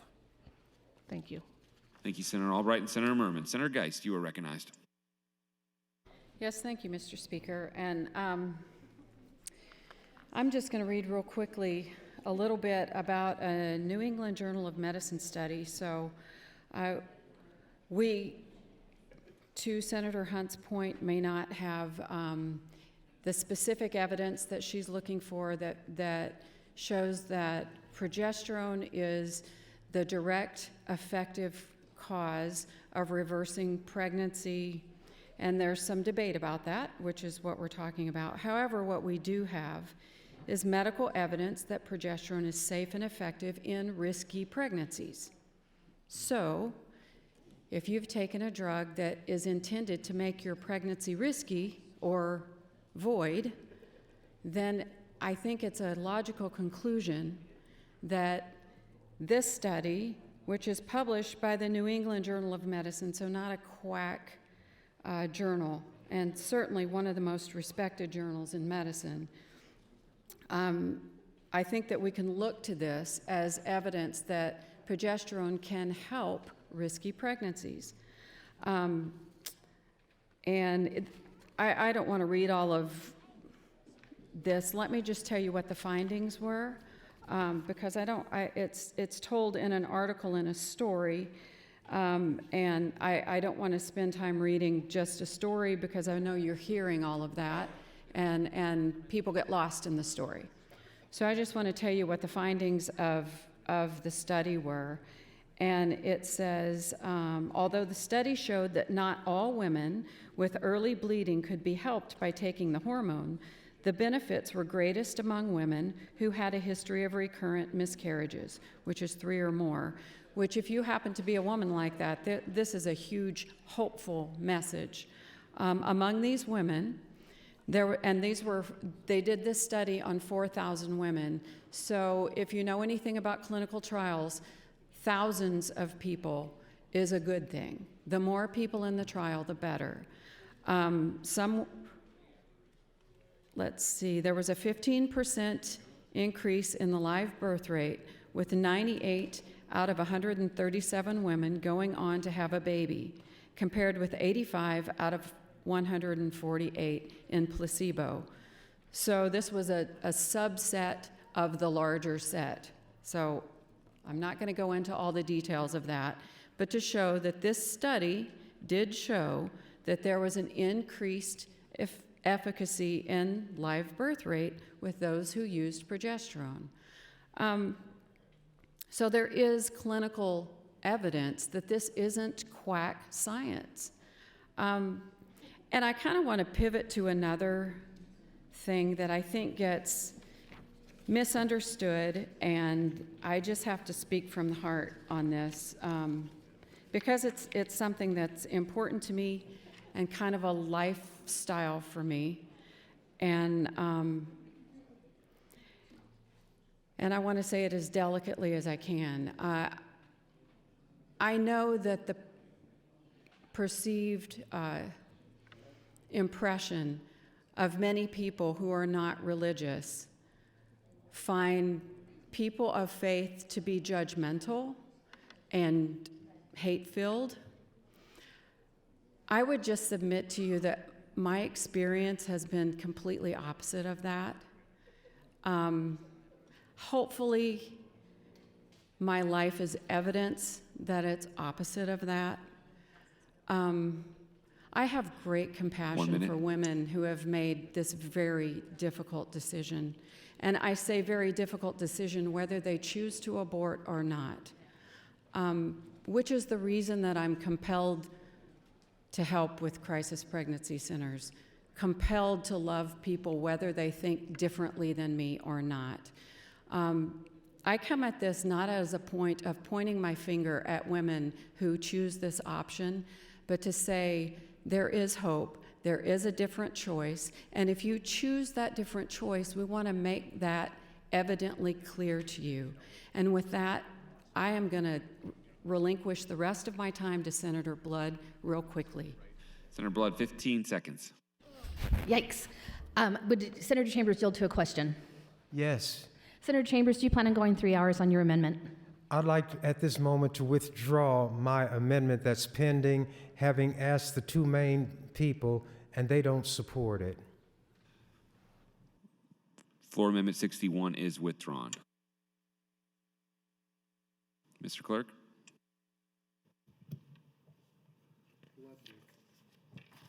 Mr. President, the next amendment I have is from Senator Blood, AM 1875. Senator Blood, you are recognized to open on your amendment. Thank you, Mr. President. Fellow senators, friends all, I'm glad I have more than 15 seconds. I bring forward today LB 13 in the form of Amendment 1875. Now, I am aware that Senator Albright sees this as a hostile amendment, but I'd like to refer it to every man and woman for himself on the last few days amendment. My intent is not necessarily to sink her bill, but to be frank, hers was the only one that came up in select file that was germane to my topic, and although my bill is also about women and infants, Senator Albright was not interested in allowing me to amend my bill from the floor.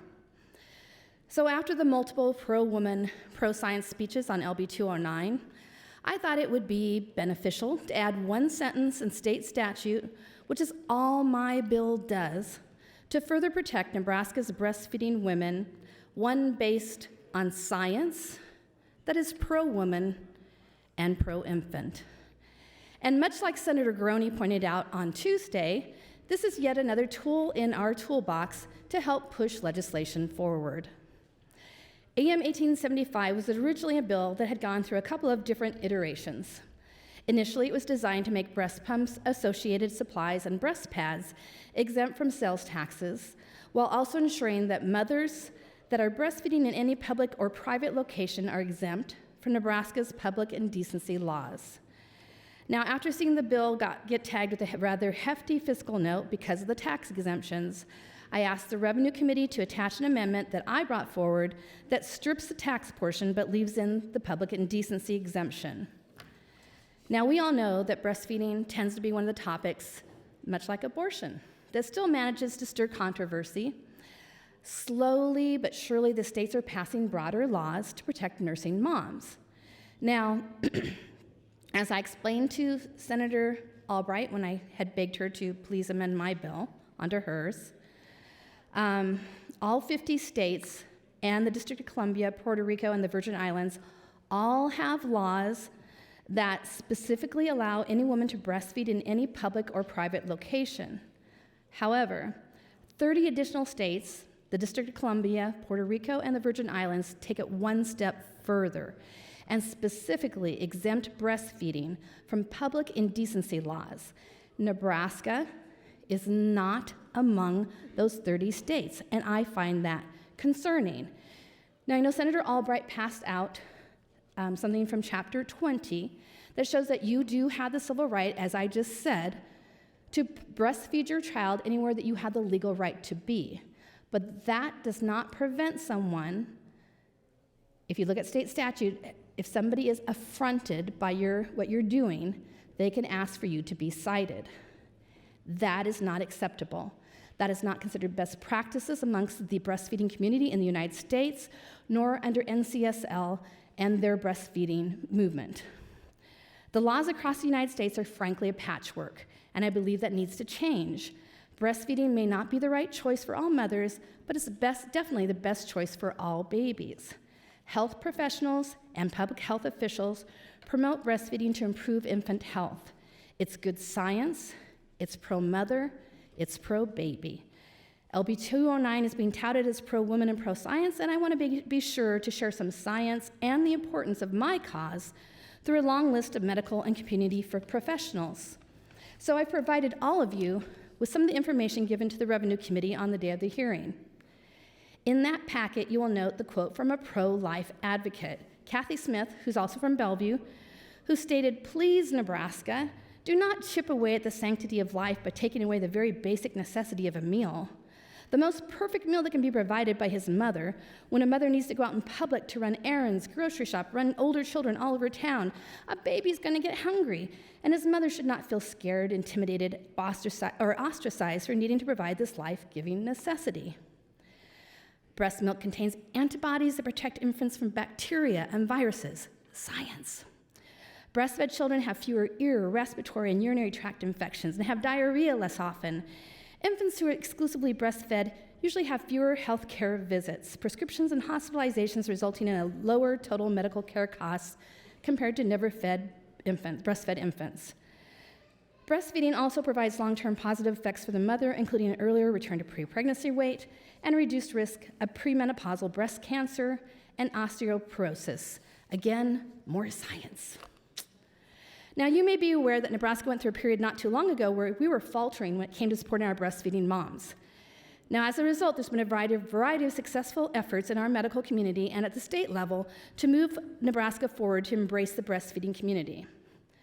The bottom line is that breastfeeding is a beautiful and natural act. What can be more important than providing nourishment to Nebraska's next generation? We are building a healthier tomorrow when we support these efforts.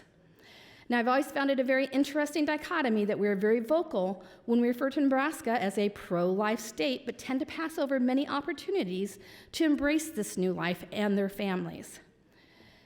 So when a mother is nourishing that child in a place where she has the right to be, we want to make sure that she need not fear that our antiquated laws may result in someone being offended and asking that she be cited for public indecency because they were able to see her exposed breast. Our public indecency laws state that if exposure is done with the intent of affronting a person, it shall be considered a crime. In other words, affronting means offending the modesty or value of a passerby. It's up for interpretation, as we've learned when we hear the lawyers speak on this floor, how they can take one subject and turn it every which way. And I say that respectfully, sirs and madam. And if you read the comments on a KETV story this last winter in reference to a breastfeeding mom at Westroads Mall, you'll see that Nebraska residents have very different views about breastfeeding. Some compared it to public urination or airing out one's penis.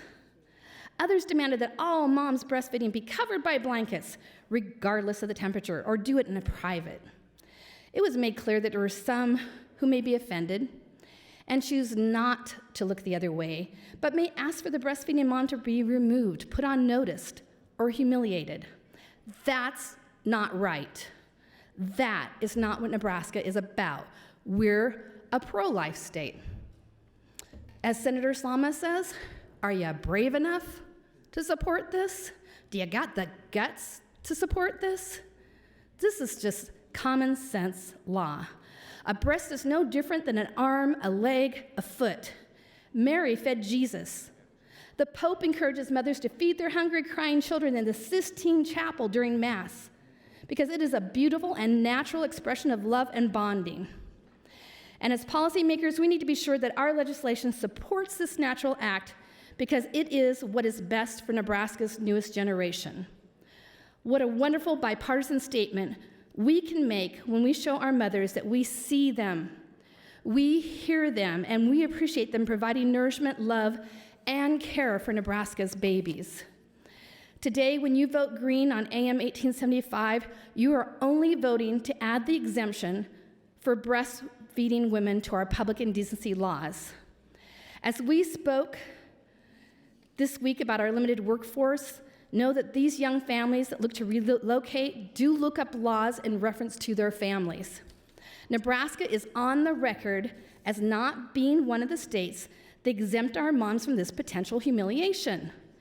Even if we never have to depend on this statute to protect our mothers, it should be in place so that our citizens who tend to be bolder and more polarized on these issues and our babies these new Nebraskans and these mothers will know that 1 minute. they will never have to feel ostracized by these people. Thank you, Mr. President. Thank you, Senator Blood. Debate is now open on AM 1875. Senator Breezy, you are recognized. Thank you, Mr. President. Good morning, colleagues. Relative to 1875, it is similar, I believe, to LB 13 that we heard in the Revenue Committee. And I was one of 2 members that didn't vote it out of committee, and I'm not going to stand here and oppose AM 1875. But I did want to comment as to why I didn't vote it out of committee. As I looked at the statutory language on indecent exposure, it just didn't look to me like it would apply to breastfeeding. And so we asked 1 or 2 testifiers there, one in particular, any examples of anyone being prosecuted under an indecent exposure statute for breastfeeding in public, and they said no. And essentially across the country, there wasn't any example of that having occurred. But anyway, I'm not going to stand here and oppose it, but just wanted to comment on why I was one of the, I believe, 2 senators that didn't vote it out. But with that said, I'd like to yield the rest of my time to Senator Halloran. Senator Halloran, 3 minutes 55. Thank you, Senator Breezy. Returning to, and I don't want to belabor this, but returning to the history of Planned Parenthood, its founder and its founder's mission. Earlier, Senator Hunt passed around a legislative resolution 118. And let me read from the first whereas. Whereas, a 2006 Federal Bureau of Investigation assessment defined a white supremacist as a pro-white person who believes that the white race is superior to all other races and was created to rule them. White supremacists view non-whites as subhumans and usually refer to them in derogatory terms. I signed on to that resolution, but I find it interesting that Margaret Sanger used very disparaging words when she described what she considered to be underclass people. She referred to them as human weeds, morons, and idiots, imbeciles, and dead weight of human waste. Margaret Sanger said the following about her 1939 quote-unquote Negro Project, a project established to control the quote Negro population. Quote, "We do not want word to go out that we want to exterminate the Negro population, and the minister is the man who can straighten out the idea if it ever occurs to any of their most rebellious members," end of quote. Thus, the support of individuals such as Al Sharpton and Jesse Jackson. The objective of the Negro Project was to infiltrate the black community by presenting birth control then and abortion today as a health option for women to kill off the black race. Kill them off by limiting the growth of the population by abortion and sterilization. They knew that some blacks would figure out their sinister plans, so it was decided by Sanger to take the plan to the clergy and charismatic members in the black community, to have them deliver the death message to their congregation and constituents. Can we think of a local charismatic member in the black community? The 2010 census results reveal that Planned Parenthood, the nation's largest chain of abortion clinics, is targeting minority neighborhoods, part of the mission. 79% of its surgical abortion facilities are located within walking distance of African American or Hispanic Latino neighborhoods. About 13% of the American women are black, 13%, but they submit to over 35% of the abortions. Mission accomplished. 1 minute. Margaret Sanger's racist plan is working. So Planned Parenthood, founded by white supremacist Margaret Sanger, is opposed to abortion reversal and is driving the opposition to LB 209. I fully support LB 209, and I encourage my colleagues to do the same. Thank you, Mr. President. Thank you, Senator Halloran and Senator Breezy. Senator Hunt, you are recognized. Thank you, Mr. President. Margaret Sanger was, in fact, super racist, but I always combat that point by saying that if Planned Parenthood shouldn't exist because it's long dead, founder was racist, then the United States of America shouldn't exist because our long dead founders were racist slaveholders. People who want to control the destiny of women's bodies will grasp at anything to delegitimize organizations that help women control their fertility, and I think that's really sad. James Madison wrote the Constitution, but he owned slaves. So does the slave owning mean that the First Amendment isn't valid? Some of the horrible things that Margaret Sanger stood for and believed does not invalidate the very important life-saving work that Planned Parenthood does today in 2019 for so many men and women and young people in our community. And at a time when so many of our colleagues support Turning Point USA, which is a white supremacist campus organization, and hire these students for their campaigns, it's a little bit rich to talk about rejecting racism in Nebraska today. No one is saying that progesterone isn't used on pregnant people. No one is saying that there aren't legitimate uses of progesterone. We're saying that this has not been studied for abortion reversal, so it is not caring for patients to give them a procedure that's unstudied. The journal that study was published in is a junk journal. It's junk science. The journal doesn't disclose who its donors are. They don't disclose who does the peer reviewing. They publish anti-vaccine science. No reputable journal takes that journal seriously. And Senator Albright said that we all do research on what we bring to the floor, and because of the letter that she read from a local Lincoln doctor, she thought that that was a very powerful statement in support of this bill. But you know what I take more seriously than a letter from a doctor in Lincoln? A peer-reviewed, scientific, repeatable, ethically produced study, and we don't have that. And with that, I'd like to give the rest of my time to Senator Blood. Senator Blood, 2 minutes 55. Thank you, Senator Hunt, and thank you, Proxy President. So I wanted to address Senator Breezy's comments, who I respect greatly, and he has shared this with me off the mic as well. So we don't always create laws after something happens. We create laws to protect people frequently. I've done that in a variety of ways since I've been a state senator. So what I want to do is refer to page 53 out of 76 on the transcript of the hearing for LB 13, where we referred to the KETV article and the comments that were referred to give you an example of how polarized people are, and how there's just a lot of people looking for a fight. And I don't want any breastfeeding woman to ever feel that she is less than because she's doing her job, nourishing a child. And I'm just going to say John Doe on these names because I don't want to embarrass anybody. They're already out in the public, but I'm not going to add to that. So there was a John Doe who equated nursing a baby with taking a pee in public and wanted to know if he could do that too. He said he'd rather not have his young boys exposed to bare breasts. A little while later in those pages, you'll note that there was an Omaha woman who felt offended when people complained that she was nursing in the Omaha Mall, and a John Doe said that nobody wants to watch that, and if a man whips it out, he goes to jail. Where are the morals these days? If you go further, you'll see that another gentleman says, well, maybe next time I'll just whip my out, and uses language I can't use on here without being bleeped, and say, hey, it needs air. Another person says, gee, I wish I could show my ... in public. 1 minute. And another gentleman says, that's right, keep them things under cover. If you want to act like a caveman, go to a zoo. On each one of those, and I'm only highlighting a few, they're very, I can't talk today, they're very offensive.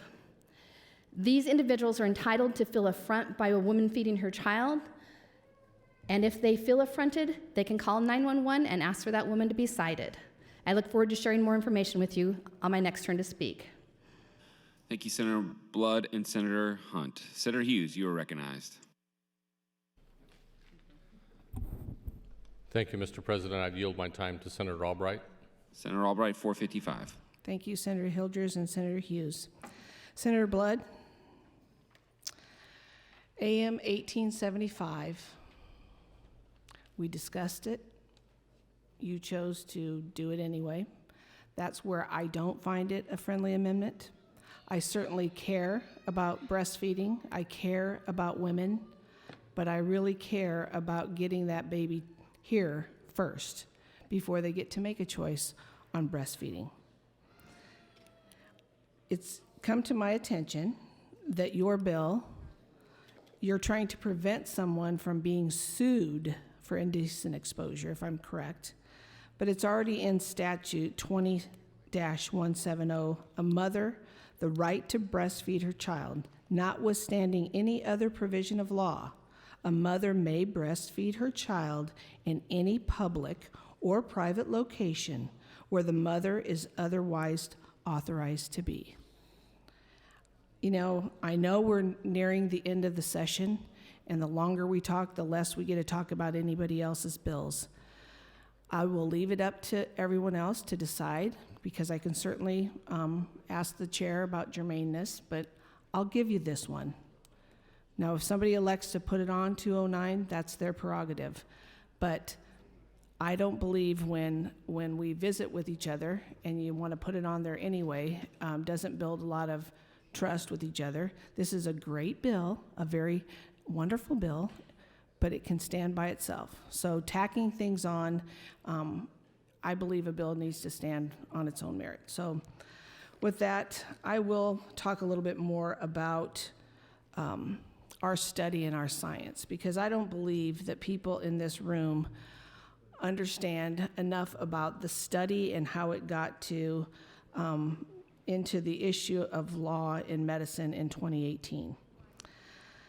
So the Delgado study, I will say the first round was called back by the Institute Review Board.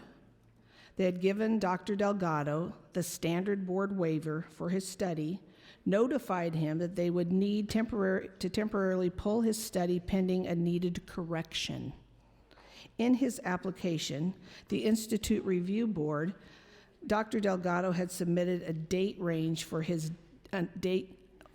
data analysis, which the Institution Review Board approved. When the study was published, however, the date range was slightly different. As a result, the Institute Review Board called for a hold on and pending the corrections of those dates. Dr. Delgado made the corrections, obtained a new board waiver, and resubmitted the study. It was properly republished by the same journal. No issues have been raised since.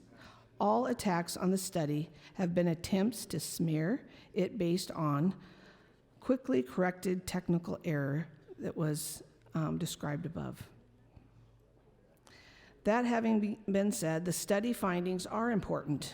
Interestingly, it notes that earlier research done on rats, where controlled blind studies could be done ethically, yielded evidence that progesterone treatment is effective in reversing the effects of mifepristone.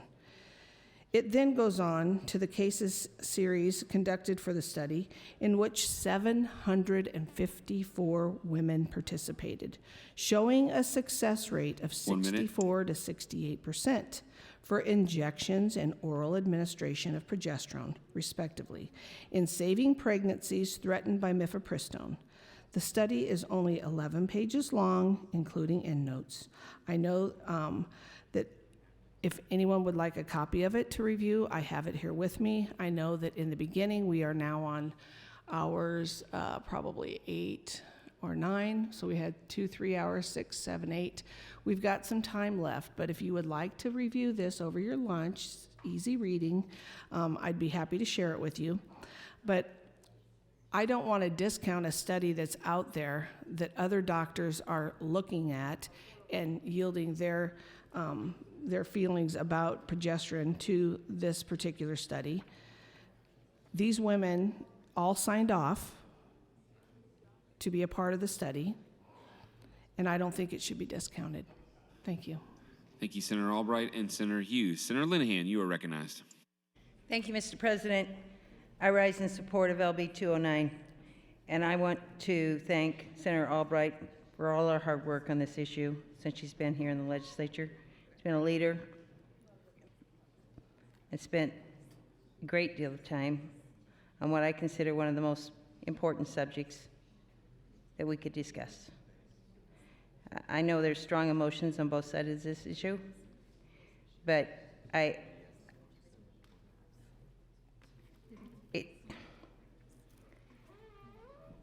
I just don't buy that abortion is good for women. Never have. I don't. It's very sad.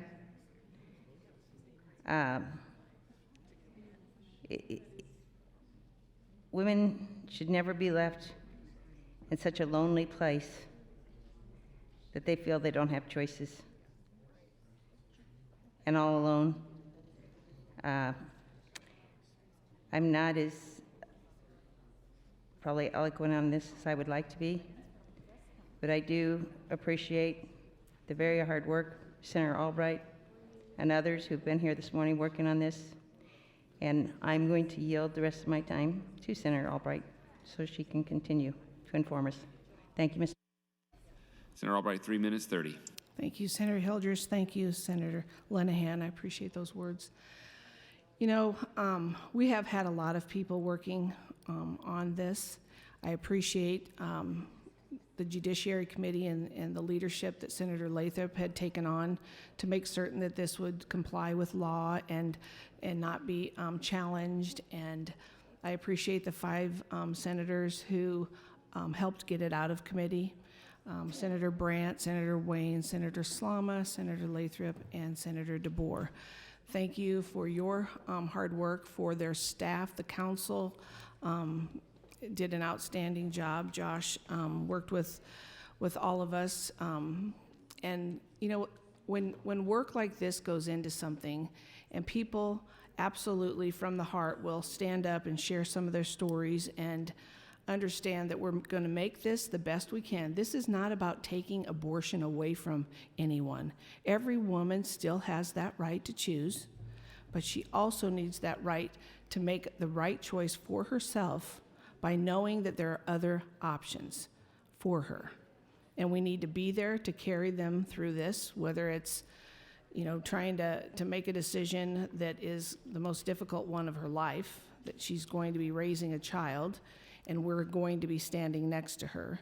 And I believe there are many, many programs that we absolutely have available to these folks. And when you go on to these or talk to some of the organizations, public and private, that are out there that will help hold their hand, that will help them understand the resources available to them if they should choose life and choose to bring that child into the world. There are many, many different organizations standing in support of them. And it is life-changing for all of them. Again, I go back to Rebecca's story, that compelled me to carry this bill. You know, this is a pro-woman, pro-life, pro-choice. She has a right to choose to abort it, or she has a right to know that she can choose to save that unborn child.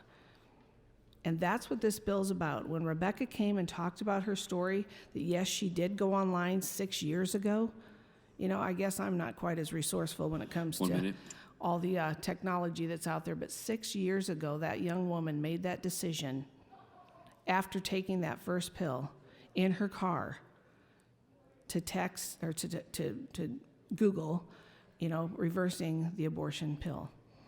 And she found someone to talk to help her through this. And thank goodness that organization, whoever they were, whether they were a Christian organization or just a public-private supporting women organization. I don't know who it was that she contacted, but I do know that they helped her save her son's life. And that's what this is all about today. Again, informed consent. We're doing nothing more than informing a woman in writing, in law, in statute, that those performing the abortion must tell them, must give them that information. So I implore you to look over the study, to ask questions over lunch. Senator. Thank you. Thank you, Senator Albright and Senator Linehan. Senator Clements. Thank you, Mr. President. Also thank Senator Albright for her hard work in the Judiciary Committee for bringing this to the floor. And I have had a number of emails also about this subject, and I had one specifically. I had read this before, but I'd like to state it again because I thought she had a really good message. This was a woman from Omaha who wrote me what I thought was a well thought out message. She wrote that I'm requesting you to support LB 209 for the following reasons. LB 209 is pro-woman and pro-science. Women deserve all the information regarding abortion to make a truly informed decision. This reversal protocol offers a real chance for the woman to rescue her child when she has changed her mind, as well as spare herself the pain and regret of losing a wanted baby. A small window of time, only 2 to 3 days, exists for a woman to continue her pregnancy after starting a medication abortion. Informing her of all her options and where to find medical help, if she changes her mind, increases her chances to save her pregnancy. The short time frame makes early information extremely important. This protocol is already being offered successfully across the country and in Nebraska. Informed consent is a staple of good medical practice in any procedure or protocol. A woman shouldn't have to find out later she could have continued her pregnancy if only she had known it was possible. Please support women and unborn children by voting yes on LB 209. And also, a doctor wrote me. This medical doctor says, as one of your constituents, I encourage you to support LB 209, allowing women to keep her pregnancy if she changes her mind regarding an abortion. The Association of Pro-Life OBGYNs strongly supports a woman's right to choose to keep her pregnancy and attempt to reverse the effects of a medical abortion which she no longer desires. The abortion pill reversal process is safe for both the mother and her unborn child and offers a real chance for women to rescue her unborn child when she has changed her mind about abortion. I was glad to hear from a physician in my district that this procedure is safe, and then a national association with 2,500 members supports it. And I urge your support of LB 209. I recently visited the Assure Women's Center in Omaha, and they do free pregnancy tests, free ultrasounds, and free supplies for babies, young children after the child's born. And they do parenting classes, all without cost. They said they had about 2,400 women visit last year with unplanned pregnancies, considering abortion, and 75% of those chose life. So it was interesting that 75% of women pondering what to do chose life, and they changed their mind when given factual information about abortion and pregnancy. And I was glad to see there are resources for women such as this, and that 1 minute. It was also an indication to me that it is a time when women are seriously considering their choices, what they should do, what's best for them, what's best for their child, and that 75% of the time last year when they came to this center, that they did choose to keep their baby, and I support giving them factual information such as this, and ask you to support LB 209. Thank you, Mr. President. Thank you, Senator Clements. Senator Lowe. Thank you, Mr. President. I've got a story here, an email. Dear Senator, as a Nebraska taxpayer, I urge you to stand up for the lives of the unborn babies in Nebraska. This was dated February 20th, 2019. In a major break with our state's pro-life traditions, the legislature's Appropriations Committee narrowly voted to strip the pro-life budget language, which prevents taxpayer dollars from going to abortion providers. This victory for radical pro-abortion activists. This decision by the Budget Committee is appalling, and please do your part to reverse it. How Nebraska spends taxpayer dollars has deep implications for the dignity of human life and Nebraska core values. The importance of having a pro-life budget again this year is important to me. I don't want my tax dollars killing unborn babies in Nebraska. Psalm 139, 13 to 14th, from the New International Version.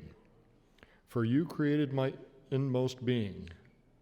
You knit me together in my mother's womb. I praise you because I am fearfully and wonderfully made. Your works are wonderful. I know that full well. In addition to the pro-life budget, there is also another important pro-life bill that needs your support this year. Senator Albright of Thurston has introduced LB 209, which would strengthen the state's informed consent protections by requiring doctors to provide information about how to reverse the abortion pill when the drug is prescribed. Please support this. This was by Anita Keys from Elsmer, Nebraska. Elsmer is a small town, well, not even a small town. It is a bunch of buildings northwest of Brewster, kind of northeast of Thedford. It's next to Goose Creek, if you want to find it on a map. Another email came in. Hello, Senator Albright and co-sponsoring senators. A huge thank you for sponsoring LB 209. We are thanking God that it is going to the floor. Complete, unbiased medical information should be available for all medical issues. We are remembering the emotional testimony of Rebecca Hagan, the young mother that testified encouraging Nebraska to give complete information on the choices women have before the abortion decision is made. She encouraged us all to remember an instance in our life when we have made the wrong decision, an emotionally upsetting time.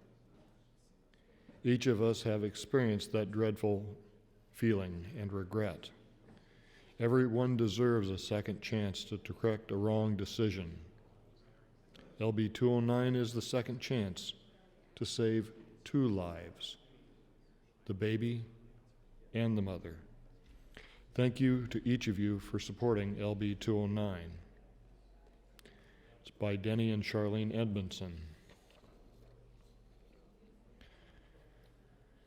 Another email. Dear Senator, as you know, LB 209 was voted out of Judiciary Committee last week and is scheduled for floor debate tomorrow. This was April 20th of 2019. I am not a resident of your district. However, thank you, Mr. President. As a concerned fellow Nebraskan, I feel compelled to write to you in support of this bill. Having an abortion has got to be the toughest decision that a woman will make in her entire life. By Pat Carroll. With that, I'd like to yield the rest of my time to Senator Mosier, if you'd take it.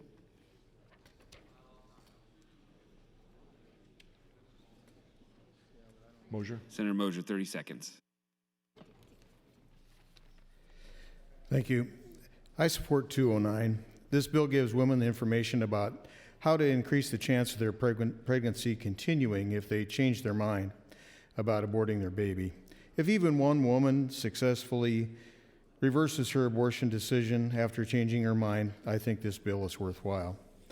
This morning, a comment was made about the legislature not caring about children and that we don't vote for things for children.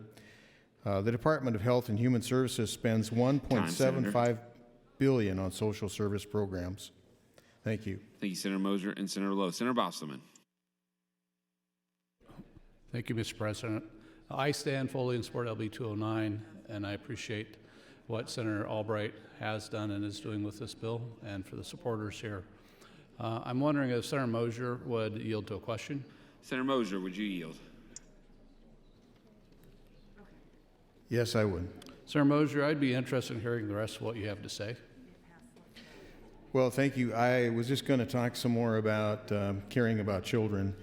You know, we spend $1.75 billion on social service programs, not just for children, but for all Nebraskans. It's 35% of our budget. And if that's not sufficient, what number would be sufficient?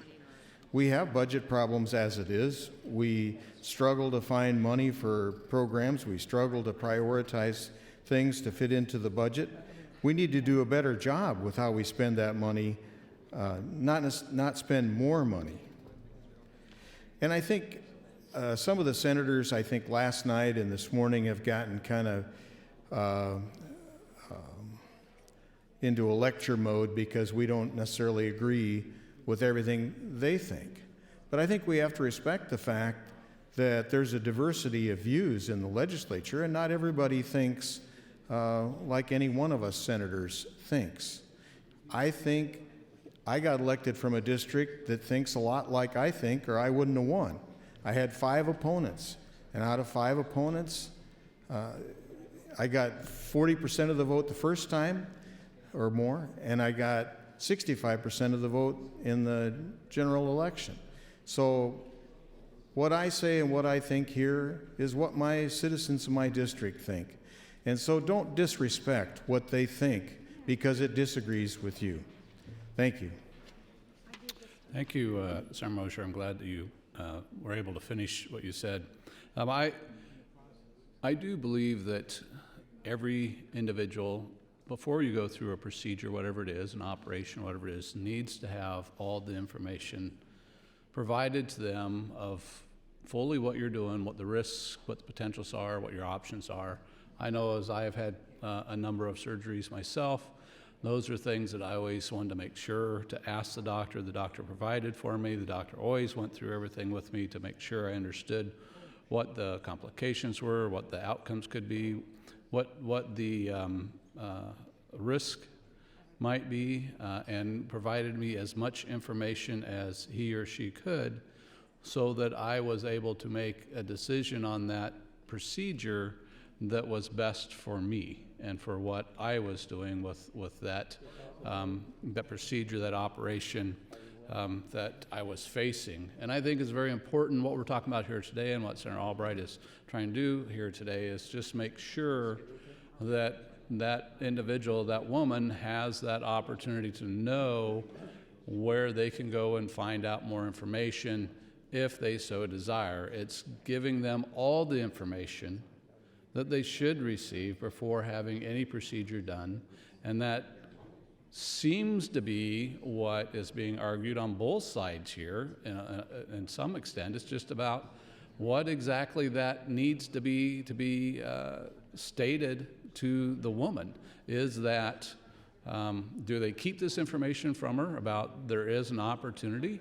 So if you so desire, you can go look at and see what it is, and look it up for yourself and make that decision on your own. Or is it that we're not going to tell you, and you've got to go out and you've got to figure it out on your own and go find it? And I don't think that's the right answer. That's why I fully support LB 209. Do you say 1 minute? Yes, 1 minute. Thank you. I yield my time back to the chair. Thank you, Senator Bosselman and Senator Moser. Senator Kavanaugh. Thank you, Mr. President. I'd like to take a few moments to talk about Senator Blood's amendment. So I've never experienced public shaming for breastfeeding or nursing in public. I've been asked about it a lot. Early on in the session, some of the local news outlets asked me about how I've been treated, and I've always kind of wondered about that because so many women do have those stories. And I don't know if it's just that people are intimidated to publicly shame me because they know I won't take it, or why, but it hasn't happened to me. And I will tell you that if you do try to publicly shame me, you'll be the one that's embarrassed, so don't recommend it. But that's not the case for most women. Most women don't have the maybe unfounded self-confidence that I have to just do what I'm going to do to take care of my child, whether it's in public or in private. Most women have been socialized to make men feel comfortable. I've been socialized to make men feel comfortable, but I just threw it out the window a couple of years ago, and now I just do what's right for my kids. So It is important and it is necessary to raise the level of conversation about what we're doing for working moms and stay-at-home moms and just moms in general, because moms have got to do a lot.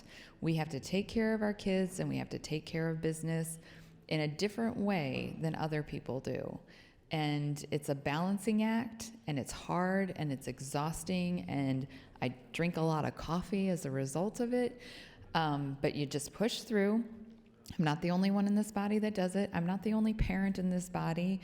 There's a lot of parents in this body, and you all know that you have to balance your graduations, your baptisms, your births of grandchildren. We all have to balance these things. So we should be looking together for opportunities as to how to make things just a little bit less hard for moms. And Senator Blood's amendment does that. It makes it so that moms know that we stand up and we care about them. And whether it's attached to this bill or not, I think it's an important conversation to be having when we keep having conversations about being a family-friendly state, being family first, wanting to support women, wanting to support their physical autonomy, and legitimizing that breastfeeding is a beautiful, natural thing that should not be diminished in any way, shape, or form because it makes you uncomfortable. If it makes you uncomfortable, you have autonomy over your eyeballs and where you place them, so you can just divert them. Nobody's saying you've got to look at my breasts. That's your choice, not mine. So when I'm nursing, when I'm breastfeeding, if it makes somebody uncomfortable, my expectation is that they make themselves more comfortable by diverting their eyes to something that doesn't make them uncomfortable, not by coming up and assaulting me with words. So I think that's all I have to say about Senator Blood's amendment. I don't know if Senator Blood would like to say any more. I'll yield my time to her. Senator Blood, 1 minute, 15 seconds. Thank you, Mr. President, and thank you, Senator Kavanaugh. I wanted to clarify when Senator Albright was on the mic, she said that it was her understanding this bill was so women that were breastfeeding couldn't be sued. Again, as I said in my opening, this is about a woman being able to be cited, given a ticket. And while I've been sitting here, I've been having breastfeeding moms texting me, which is quite entertaining. And one of them pointed out to a recent story in Ohio where a woman was in a public building and was told by a sheriff that it was illegal for her to breastfeed in the public building and that she needed to stop or leave. And of course, he couldn't verify that with anything written, and there was nothing posted. So I looked real quick to see if Ohio was an open carry state, and it is. And so the reasoning that always that comes to mind on things like that is that if my breasts, or our breasts, if our uteruses could also shoot bullets, would people stop trying to regulate that as well? I don't know, but it makes me think. Why are we so worried about beautiful natural things? And I kind of feel like we're in stealth mode because a lot of people are addressing Senator Albright's bill. Thank you. Thank you, Senator Blood and Senator Kavanaugh. Mr. Clerk, for items. Thank you, Mr. President. New resolution LR 256 by Senator Grom, that will be laid over. And a priority motion, Senator Williams, to move to recess until 1:30 p.m. Thank you, Mr. Clerk. Colleagues, pursuant to the Speaker's directive, we will be coming back to LB 209. We will keep the queue as is and start with the first speaker in the queue as it currently is. Colleagues, you've heard the motion. All those in favor say aye. All those opposed say nay. We are in recess.